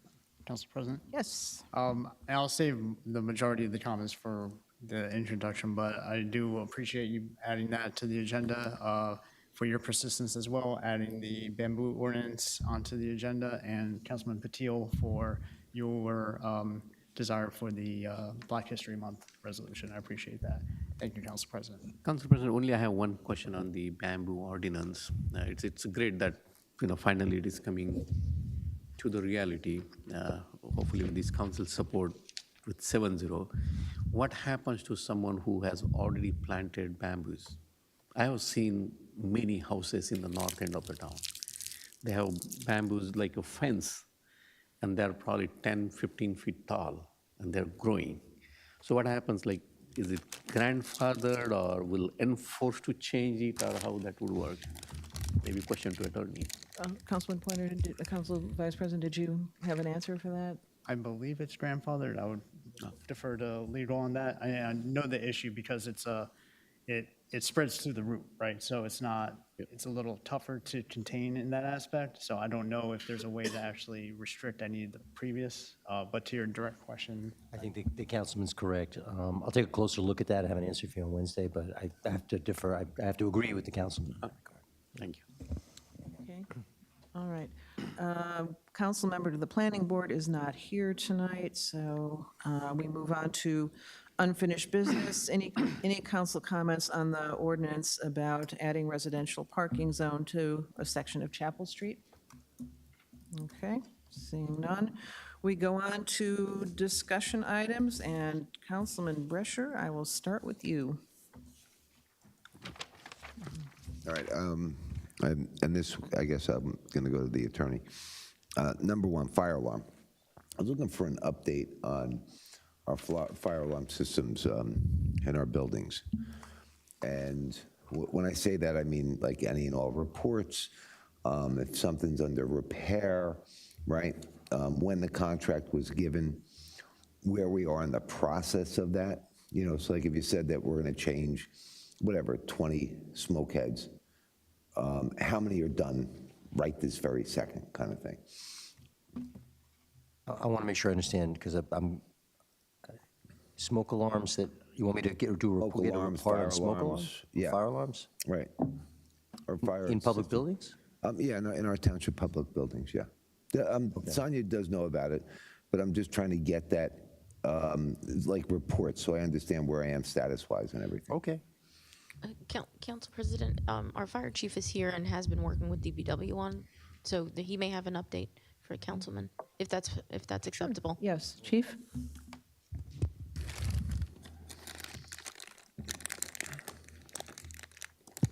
With the fire alarm system in Town Hall, I'm given an expected date end of March or beginning of April. I've been speaking with the acting DPW director. If you walk around, you'll see all the smoke detectors with the orange caps on them. They're not in this room, and they're also putting the strobes in there too. As they're doing it, I added 52 regular smoke detectors, and at each elevator on both sides and down in the basement, there's 10-year sealed CO detectors, because it says in the code if you decrease the efficiency of your system, you could add more. But the projected time frame for this building is in the beginning of April, end of March. I know they're working daily on it. I don't know about weekends, but I know they're working daily. There's a big crew in here, whoever the contractor is. All right, Chief, I'd like to see their, do they sign in when they come here? I'd like to see their manpower reports. I would have to go through administration to DPW for that, because that's who they report to. Whatever you need to do to get me it, I'm happy. Where I'm going, what I'm not happy about was you telling me April. Okay, I actually find that unacceptable. So that's why I'm looking for their manpower reports when they started, how many men they had each day. You know, I mean, if they got 3 guys, you might think that's a lot.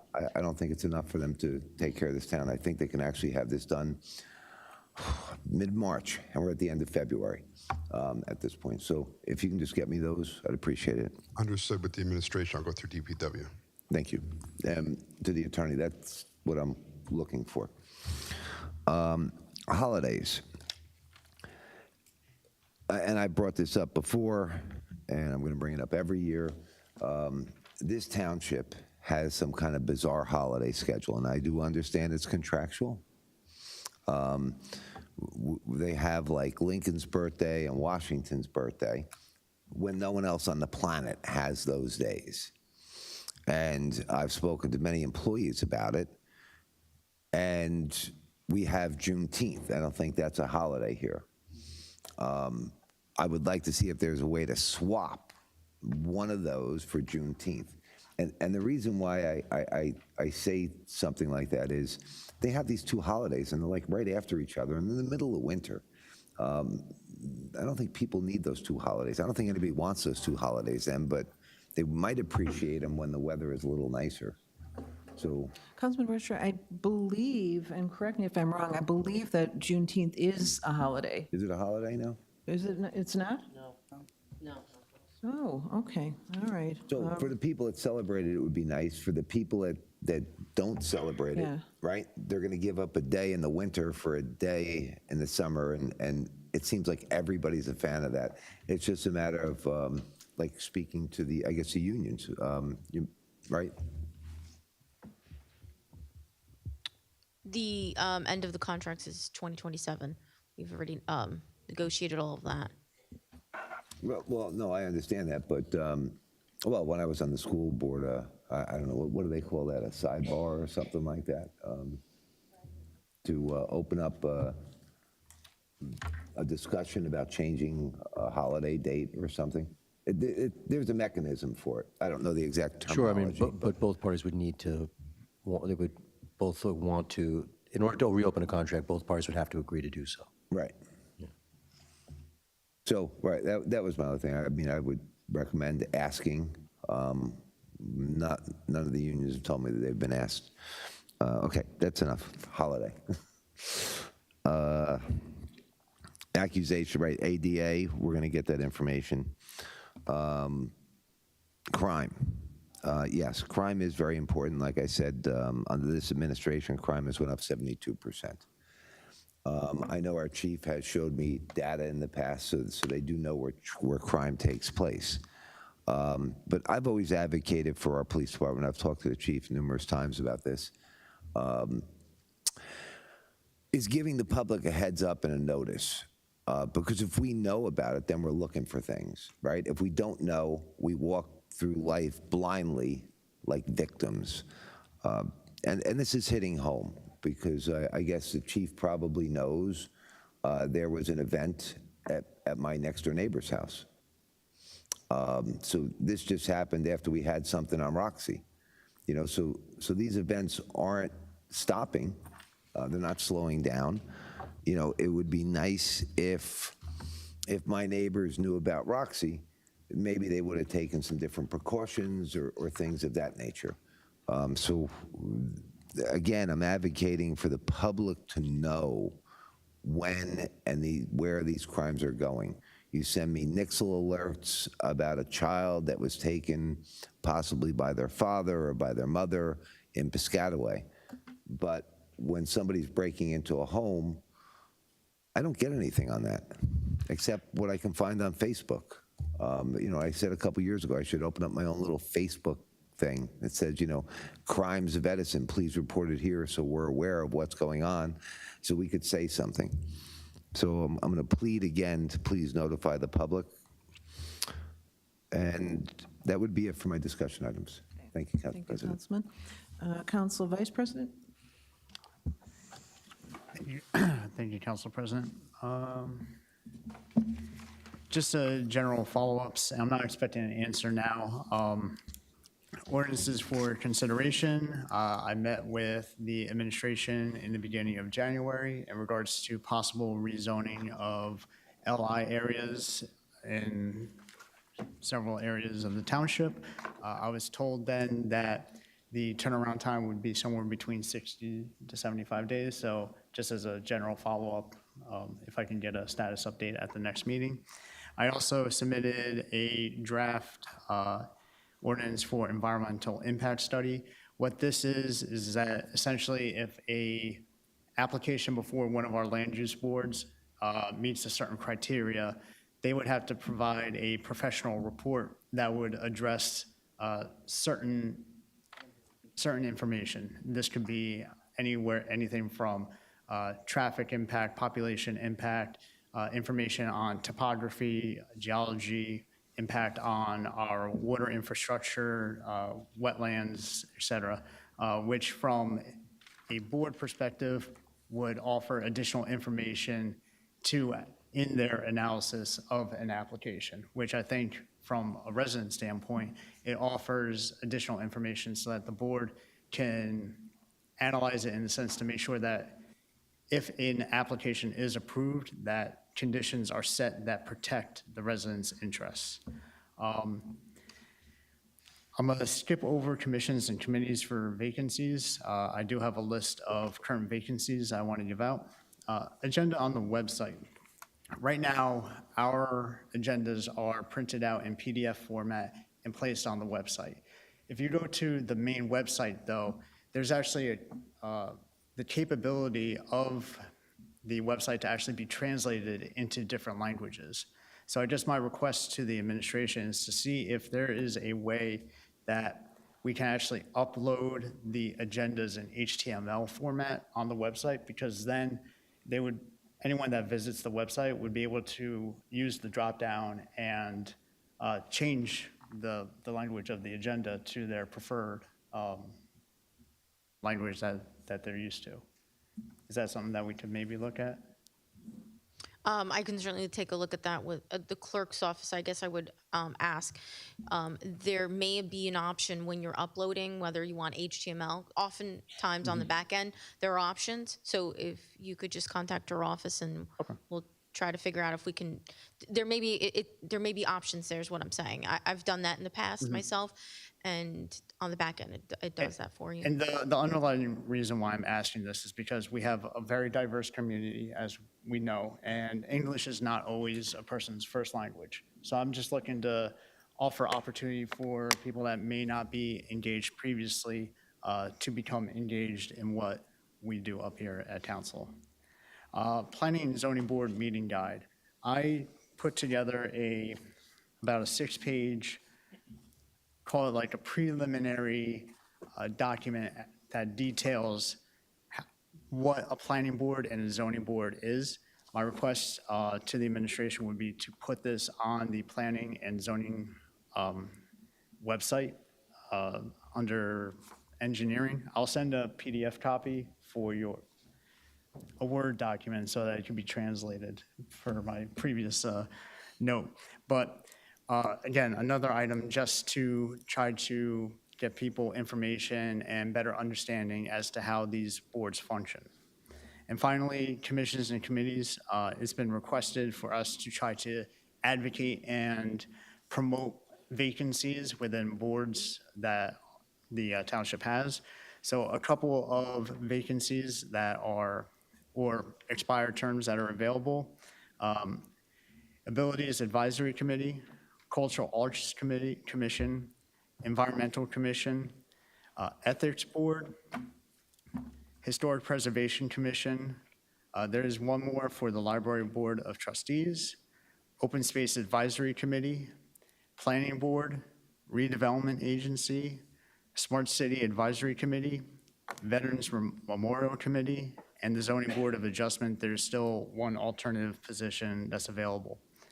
Some other boards that are in our code but are not active include Senior Citizen Housing Agency, that's 2-98, Commission for the Disabled, 2-100, Senior Citizen Advisory Committee, 2-111, and Transportation Advisory Committee, 2-112. I think that these committees, if brought back to life, so to say, could offer valuable information, not only to us as a body up here, but to the administration on items of importance. Additionally, I know it's not formally formed yet, but Council President does want to set up the Resident Advisory Committee. So just another one that is out there. Thank you, Council President. Thank you, and thank you for letting us know what vacancies there are. That's very much appreciated. And if we can get that on the website, if we can get that maybe in the Illuminator, as Akhtar had said, and distributed to the public in a better way, that would be great. Okay, Councilman Patel. Okay. The first one is the construction manager. This was something we talked about the last meeting, and we keep running into issues where we have a big project, and I think Councilman Brescher and pretty much everyone I believe everyone agrees that we do need an oversight. If there is a project that's over a certain number, I believe 5 million will be good. I did ask Sonia to provide us with an ordinance, and it was forwarded to legal. I did not hear anything from legal, so I asked ChatGPT to develop an ordinance for me, and I forwarded it to you guys. So I was wondering if that is something that we can work with. I did receive it on Friday of last week. I would respectfully ask that I would like to have it follow the normal course of ordinance introduction at the next work session, as opposed to just walking it on at the next agenda. I think there are some policy considerations that I just begun a conversation with the business administrator. I'd like to bring you into those conversations as well. We can certainly have it, and as soon as we clear all those hurdles, we can have it on for the next meeting. But I would recommend not Wednesday, but the following meeting. I'm okay with that. Can we set something up, and when can I be part of the conversation? Absolutely. We'll set it up. We can set it up today and for... Yeah, I mean, I don't believe we're having another $5 million project anytime soon, but I do want to not forget about this. Absolutely. No, and it has not forgot. The business administrator and I spoke about it today, and we'd love to include you in that conversation. Thank you. Thank you. As for the bike racks, open space was, I think, the email I sent you in terms of open space, was interested in having bike racks in town building because we're going to have the bike tour in May. And I believe you got back to me, so I just wanted to out in public, if you can. Sure. You had asked about making them non-permanent. However, our plan is to make them permanent. We don't want them to essentially be moved from certain locations, but they will be alongside Papiani Park. So. Okay. Can we also have one near the skate park? Skate park? Yeah, because people who skate usually bike as well. I understood. I will double check that if it's not already in the plan. Okay. And then a couple of issues with the Inman Tingley Railway. Open Space was wondering if there was plans to have sidewalks and pedestrian improvements when we do the updates there. Usually that is addressed, anything that needs to be ADA compliant. Okay, so okay, I would assume yes. Yes. Okay. Also, committee members from Linden Lane reached out, and they were worried that the traffic lights would cause an issue for them to turn right onto Inman. I did talk to the engineer, and he has told us that at this point, they are still in the planning stage, and they will be communicating with the county to ensure that they'll take the right steps in the signal design, to adjust timing using force-off loops to have signal go green to clear the queue, and also include striping treatments and many other things to address Linden Lane's concerns. And they're hopeful that there will be minimal impact or no impact at all for Linden Lane's residents. And I also wanted to follow up with the website idea that Councilman Pointer brought up. I wish we had the ability for a specific subject, like an ordinance or specific things, that if someone wanted to go back in history and click on it and understand how we ended up in that particular position, because I believe not everyone follows the council meetings dated every single week.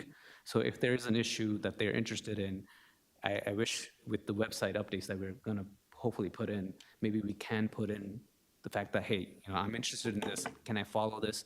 And maybe we can send them updates as we move along. Like if you're on Linden Ave and you're interested in the Inman, Tingley, and Rahway traffic light, I wish there was a way for those residents to follow that. And as we move forward, they get updated through the website. And that is something that will, I believe, will increase engagement, and that would helpfully alleviate a lot of the issues that the residents have where they feel like they're in the dark and they're not getting enough information. So I think maybe we can look into doing that. I know we have a brand new website, maybe we can update that. I will certainly take that under advisement. I will tell you the search feature on the new website is pretty great. So if you do hit a search up for Tingley or anything like that, every subject matter, every document does show up. I've used it for just resolution purposes and conversations. We talk about certain topics, and I was able to get all of those documents ready for myself.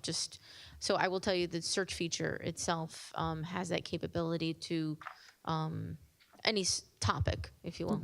And just notification aspect, is that something we can do?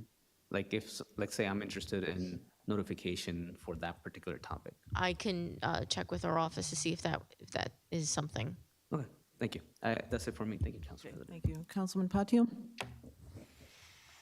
Okay. Thank you, Council President. The first question to business administration.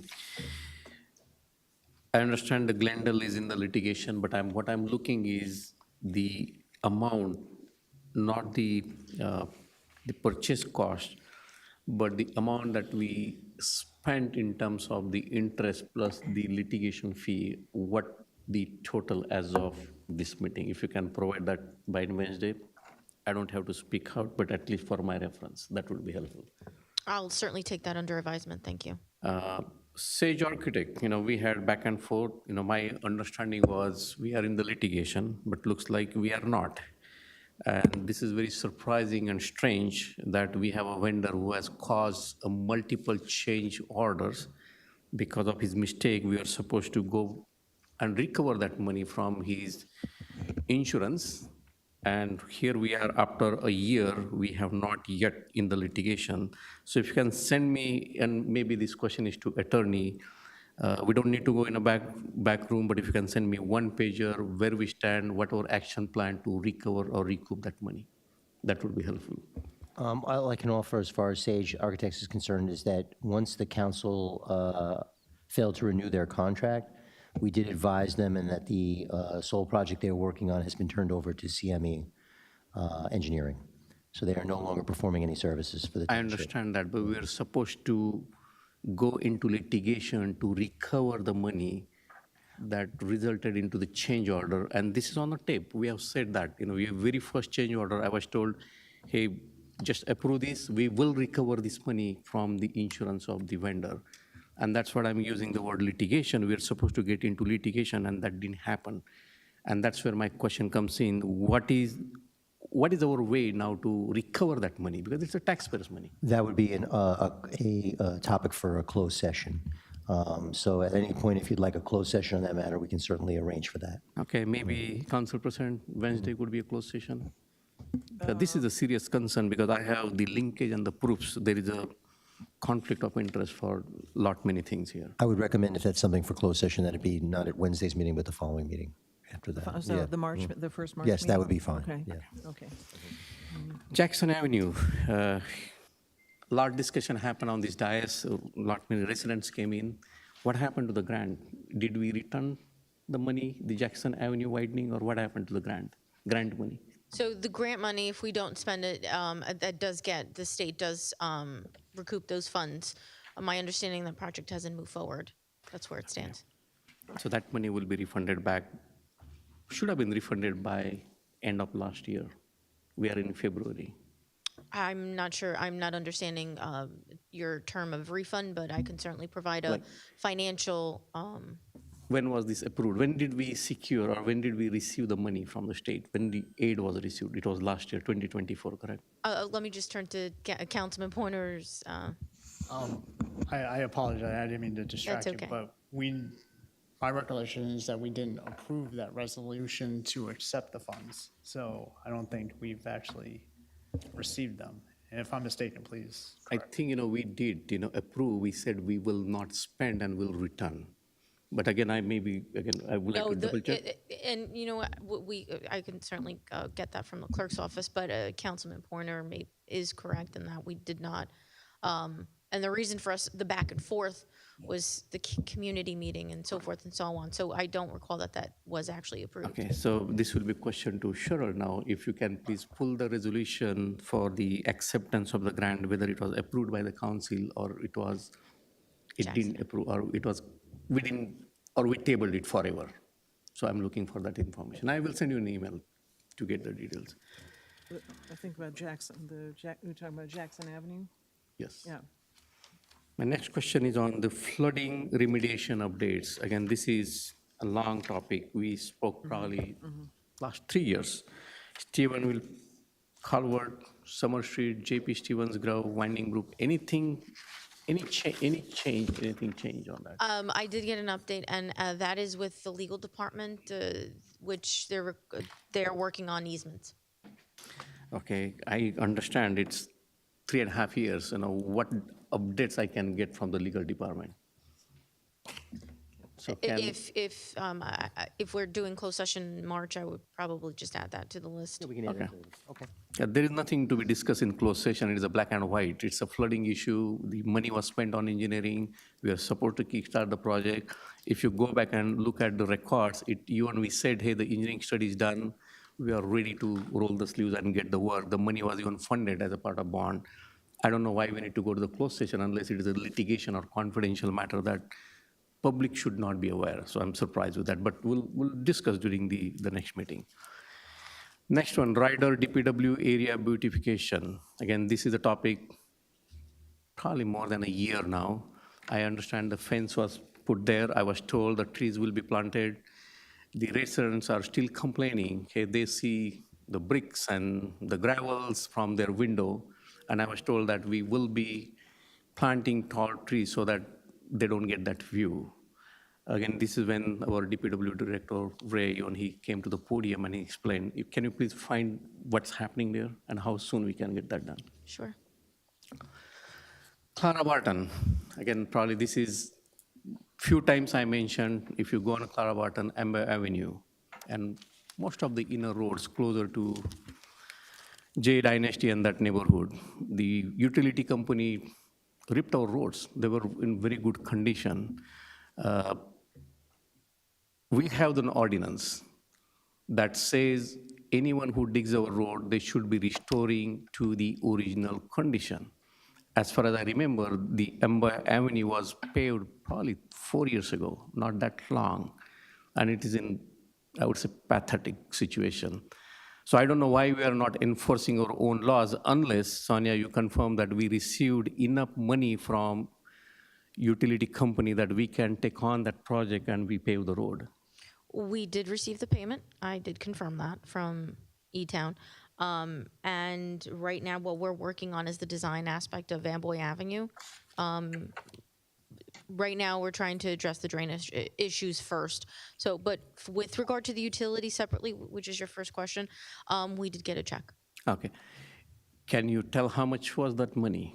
Because if you remember, if you look at the count the road, the miles, I want to really understand whether we received enough and what that amount is and how that was received. Typically, the resolution comes on this dais to accept the funds provided by utility. If you remember, we had to take over one of the street from the builder because he failed to pay, and we said, hey, we will take over and we'll seize his bond, and that's what the agreement was. But this council approved that resolution to accept that money. If you say that you received the money, but I have not seen that resolution on this council dais to make sure that we really received the money from the utility company and that is good enough to pave the road. So if you can provide the number, what's the dollar amount that we received? I'll get you the dollar amount of the check. Sounds good. I don't need a check, I just need a dollar amount and what account it was deposited, like the bucket there. I'll skip the public safety, but in terms of the residents complaint, service request portal, there are many citizens who are logging the complaints where street light is off or there are potholes or something. During earlier administration, I used to get a quarterly report.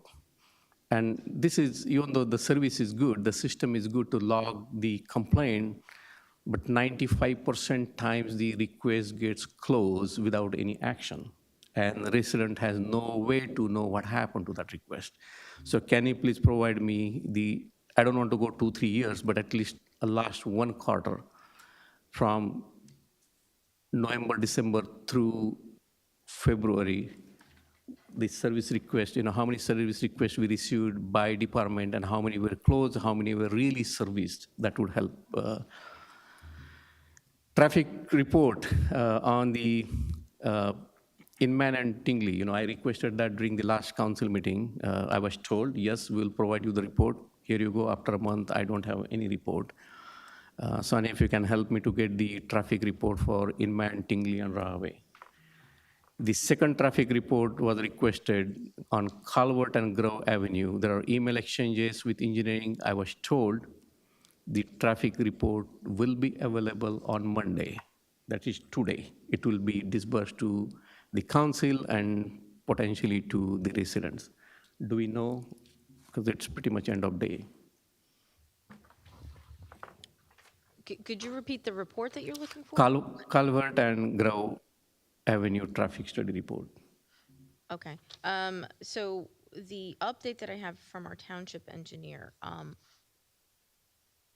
so there's a draft report, and what is being recommended is to obviously address the drainage issues. There is a high water table. So what we're working through is to try to raise the storm structures and roadways installation, as well as the under drain system to intercept the groundwater and potentially pump it from the stream. So all of the township's options have been pretty extensive and would require DEP permitting. So that is the recommendation. I'm sorry, I think you're reading something else. I'm talking about the Calvert and Grove Avenue traffic. It's in the same realm as Calvert. It's Summer Street. It's Stephenville. I'm talking about that topic was over long back. I'm talking about the Calvert and Grove Avenue traffic study report. Remember that intersection, the DPW did put the bigger stop signs. There is the crosswalk there, but I was told that there is a traffic study report that was conducted. We had one bid, the traffic study was done. The last email I received from engineering department was they are reviewing some of the comment that engineer has provided, and that report will be published today. That's Monday, end of the day. Okay. Again, I'm tying into some of the things that we are doing there in that location. I'll have the deputy chief to speak to the traffic. Okay. All right, Councilman Shmuel. Oh, I'm so sorry. Just a quick comment to Councilman Patil. So I did have a chance to talk to Brian Picarella earlier today from engineering in regards to the traffic study. The traffic study has come back from the outside company. It is currently in review and in engineering and should be forthcoming. So it is in-house at this point for our review. That's what I was told last week. It's there in-house, and I was told by Monday. It hasn't moved beyond that at this point, just so you're aware. Okay. So is there a way that I can get ETA? Because in email, I was told by Monday it will be available for public. So that's today. So even if I get ETA saying it will be by end of the week, I'm okay with that. Just I need ETA. That's what I'm asking. I understand on the deadlines. I don't know what their conclusion is for the review. All I can tell you is it is in review in-house at this point. Okay. I'll send an email, and Sonia will copy you to get the date there. And how about the traffic study report for Inman, Tingley, and Rahaway?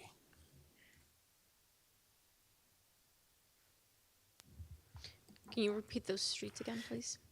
That's the traffic signal that we approved with the county. But that time I said, I'm okay to move forward, but I would like to see the traffic study report because that neighborhood has changed significantly. There is a school there, kids are walking there. Have we done our due diligence? Because very same resolution was approved and was moved to county in 2019.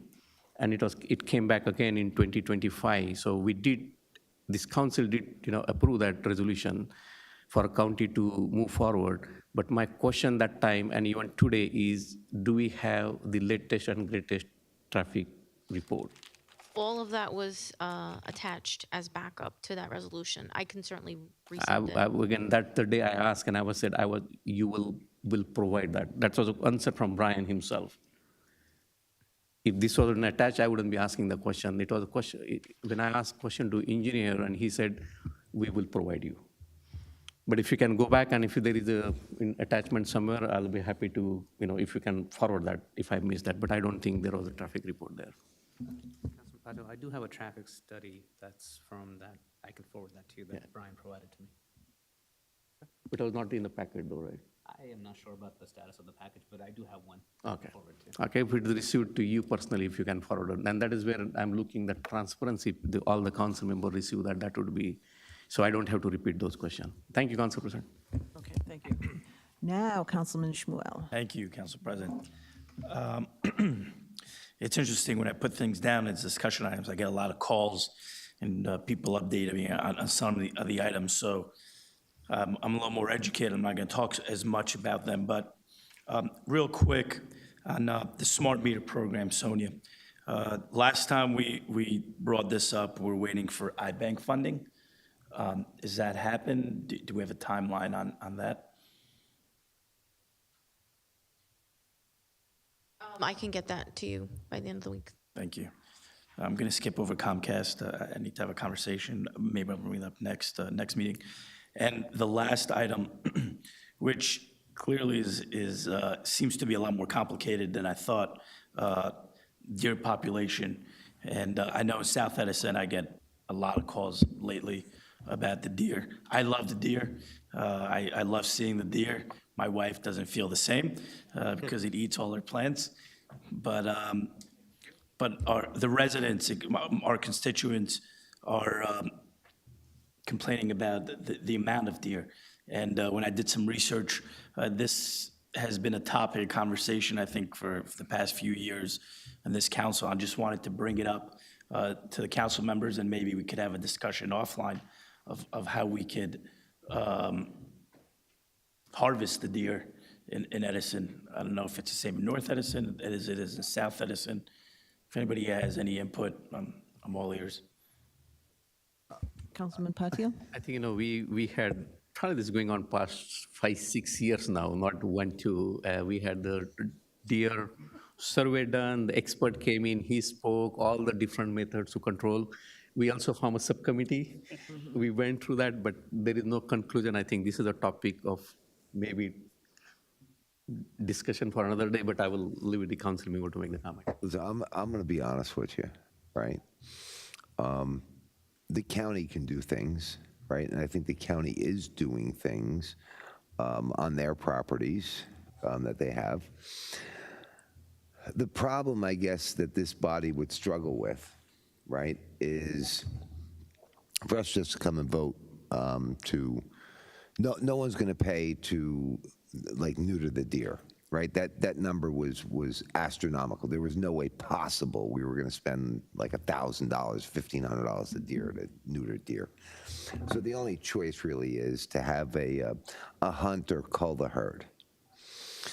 The problem with it is you've sat here and you've watched people come here for the flag.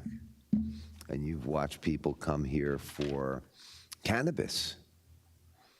What's going to happen when all your children's friends show up at the dais here and ask you about killing Bambi at the end of the day? So for me, it's more about the children, and I think that's where, as a body here, we struggle in trying to do something humanely, but recognizing that there is a problem, and therefore it's how I used to put. I used to tell Councilman Bob Deal all the time, we form committees, and that's where all good ideas go to die. So that's where I think the deer study is right now, is in one of those committees, unfortunately. Okay. Honesty. Thank you, Council President. Okay. As for myself, a couple of questions for the deputy chief. So if you help me with this. There have been a lot of accidents on Route 1. I know Route 1 is a state road, but there has been so many accidents on the Edison corridor of Route 1. Is there anything that we can do to get some better coordination of the lights, or have something that's going to be safer? Can Edison appeal to the county appeal to the state, or can Edison appeal to the state to do a better job on, at least in the Edison corridor, with regard to the coordination of lights and the safety? Because it's just gotten so out of hand with the accidents on Route 1. Okay, Council President, to answer your question. So we actually are in the process of doing a coordinated effort between all the towns in Middlesex County along the Route 1 corridor. The county has created a task force. It is in the staging or the implementation, or I shouldn't say that, let me rephrase that. They're planning stage right now, implementation stage hopefully late March. That is the plan. So the plan will include all the towns along the Route 1 corridor. Officers from each will be put together as a task force and will rotate from town to town, working as a group for increased enforcement along Route 1. They're also working with DOT. They're looking at statistical data of accidents. They are looking at lights. They're looking at cameras. They're taking a lot of things into account. So this process is ongoing right now, and I expect implementation in March, mid to late March. Wow, that's So great it'll be a very good program, and the goal is to cut down on fatalities. That is the overall goal of this program, to cut down on fatalities. Unfortunately, Middlesex County in 2024 had the most fatalities of any county in New Jersey. And obviously, the goal is to reduce that number, hopefully to zero, but at least reduce it. Okay, great. The intersection of Durham and New Durham so that's that really bobby pin type of intersection there. And when I am on Durham and I'm I have to really crane my neck because the side view mirror is not going to do the job to show me what traffic is coming on New Durham. Would it be possible to put any kind of like one of those big mirrors that could show better the traffic coming on New Durham, so you don't have to just crane your neck so severely in order to see what's coming off of New Durham? I'm not sure if a mirror is an adequate response to that, but what I can do is I can bounce that off of our traffic unit as well as engineering to see if there's something feasible or if there's something else perhaps that might be a better option. All right, that would be great. But I can certainly have that looked at. Thank you. I'd really appreciate that. Thank you. All right, thanks a lot. Update on the water main situation. We haven't really heard anything, and so Sonia, just anything to report on what's happening with the water mains? Are you talking specifically generally about water main breaks? Yes. They almost happen on a weekly basis. I mean, we've been getting to them as fast and as quick as possible. It's not uncommon, especially during the cold months, that this happens. if there's anything specific you No, want me to no. answer on water main breaks? Just coming, because it was really such a big problem at Christmas time and then beyond. It really seemed like it was like you plugged one and another one was coming up. And it seems like there hasn't been, we haven't heard of any issues that have come up lately, but it certainly was a big concern that so many were happening so close to one another. And so in terms of, so you're saying that in terms of the remediation of water main situations, that is ongoing? It is ongoing, and if it affects, 10 to 20 homes, we reach out to them directly to make sure that, they're under advisement, and if there's a boiling water advisement, we let them know as soon as possible. Same thing if we get that from other utilities that are serviced throughout the township, we let the immediate resident know about how, what the effectiveness and repair time looks like. That's all I have All for right. water. North Edison baseball parking lot. I was there yesterday. I took a drive through, and it really is pretty appalling, especially the lot that's closest to Oak Tree Road. And at North Edison baseball people, as the season is coming up very soon, are really wondering at long last, when is this problem going to be taken care of? When can there be a repaving? Council President, as you know, the 2025 budget hasn't yet been adopted. I can certainly take it under advisement to the administration and engineering if that's something that they would add into the 2025 budget. Okay. What happened with 2024? Did we not have this allocated for 2024? I can certainly check to see if that made the list. Obviously, we look to, we have priority for residential streets to see if that is something we can look into, but I'm not sure about 2024. Really is, I just need to speak up for the people who are so concerned about this. The pockmarks and potholes are terrible, and it does present a danger to people just getting out of their cars, and it's a hazard. One thing that we can certainly do if it's not in the 24 list is go in there and do those repairs. That would be wonderful. That'd be a great We can certainly start. address that once the weather warms up and the plants are open. That would be a great start. Thank you. A question came up, actually, from the library people and also with regard to Cultural Arts Commission. Edison Valley Playhouse on Oak Tree and Woodland, which has not been operational since 2023. The library was wondering if they might be able to make use of it while the North Library is closed, and that they might be able to have some of their programs there. In addition, it would be nice while we wait for the Ferrante House, it would be nice if Cultural Arts Commission could also make use of this.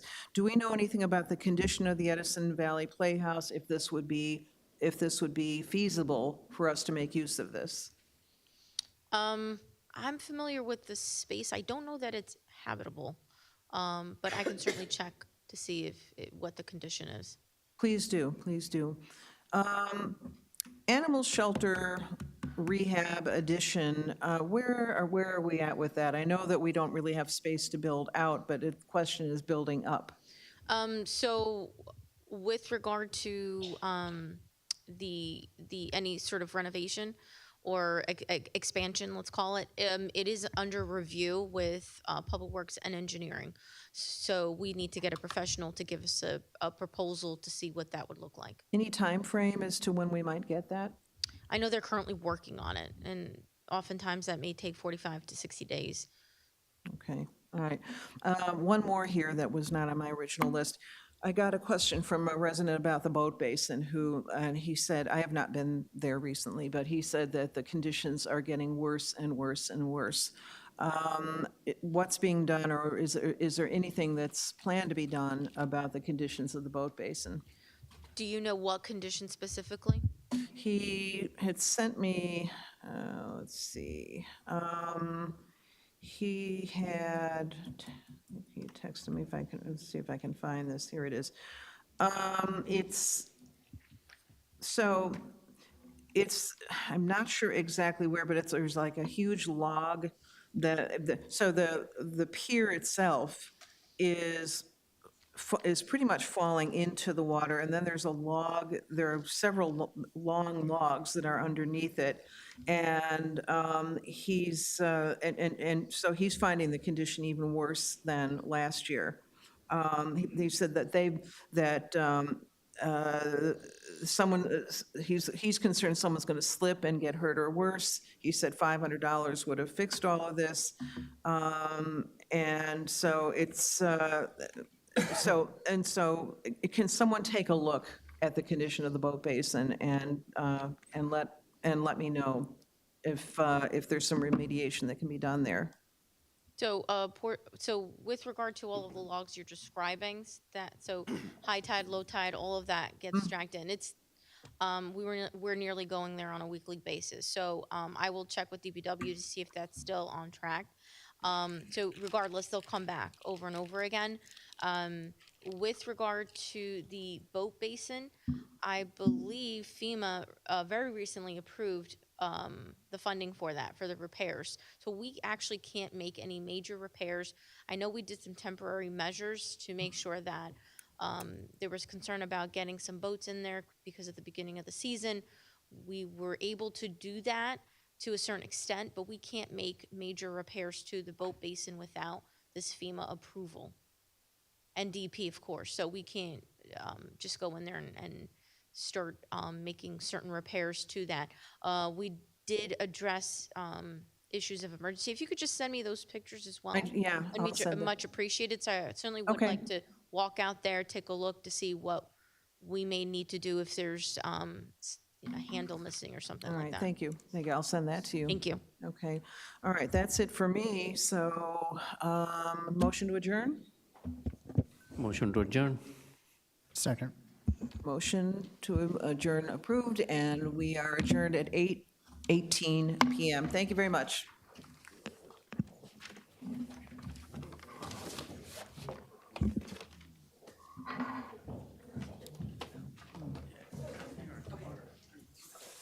Think about your shirt sizes, because I'm gonna.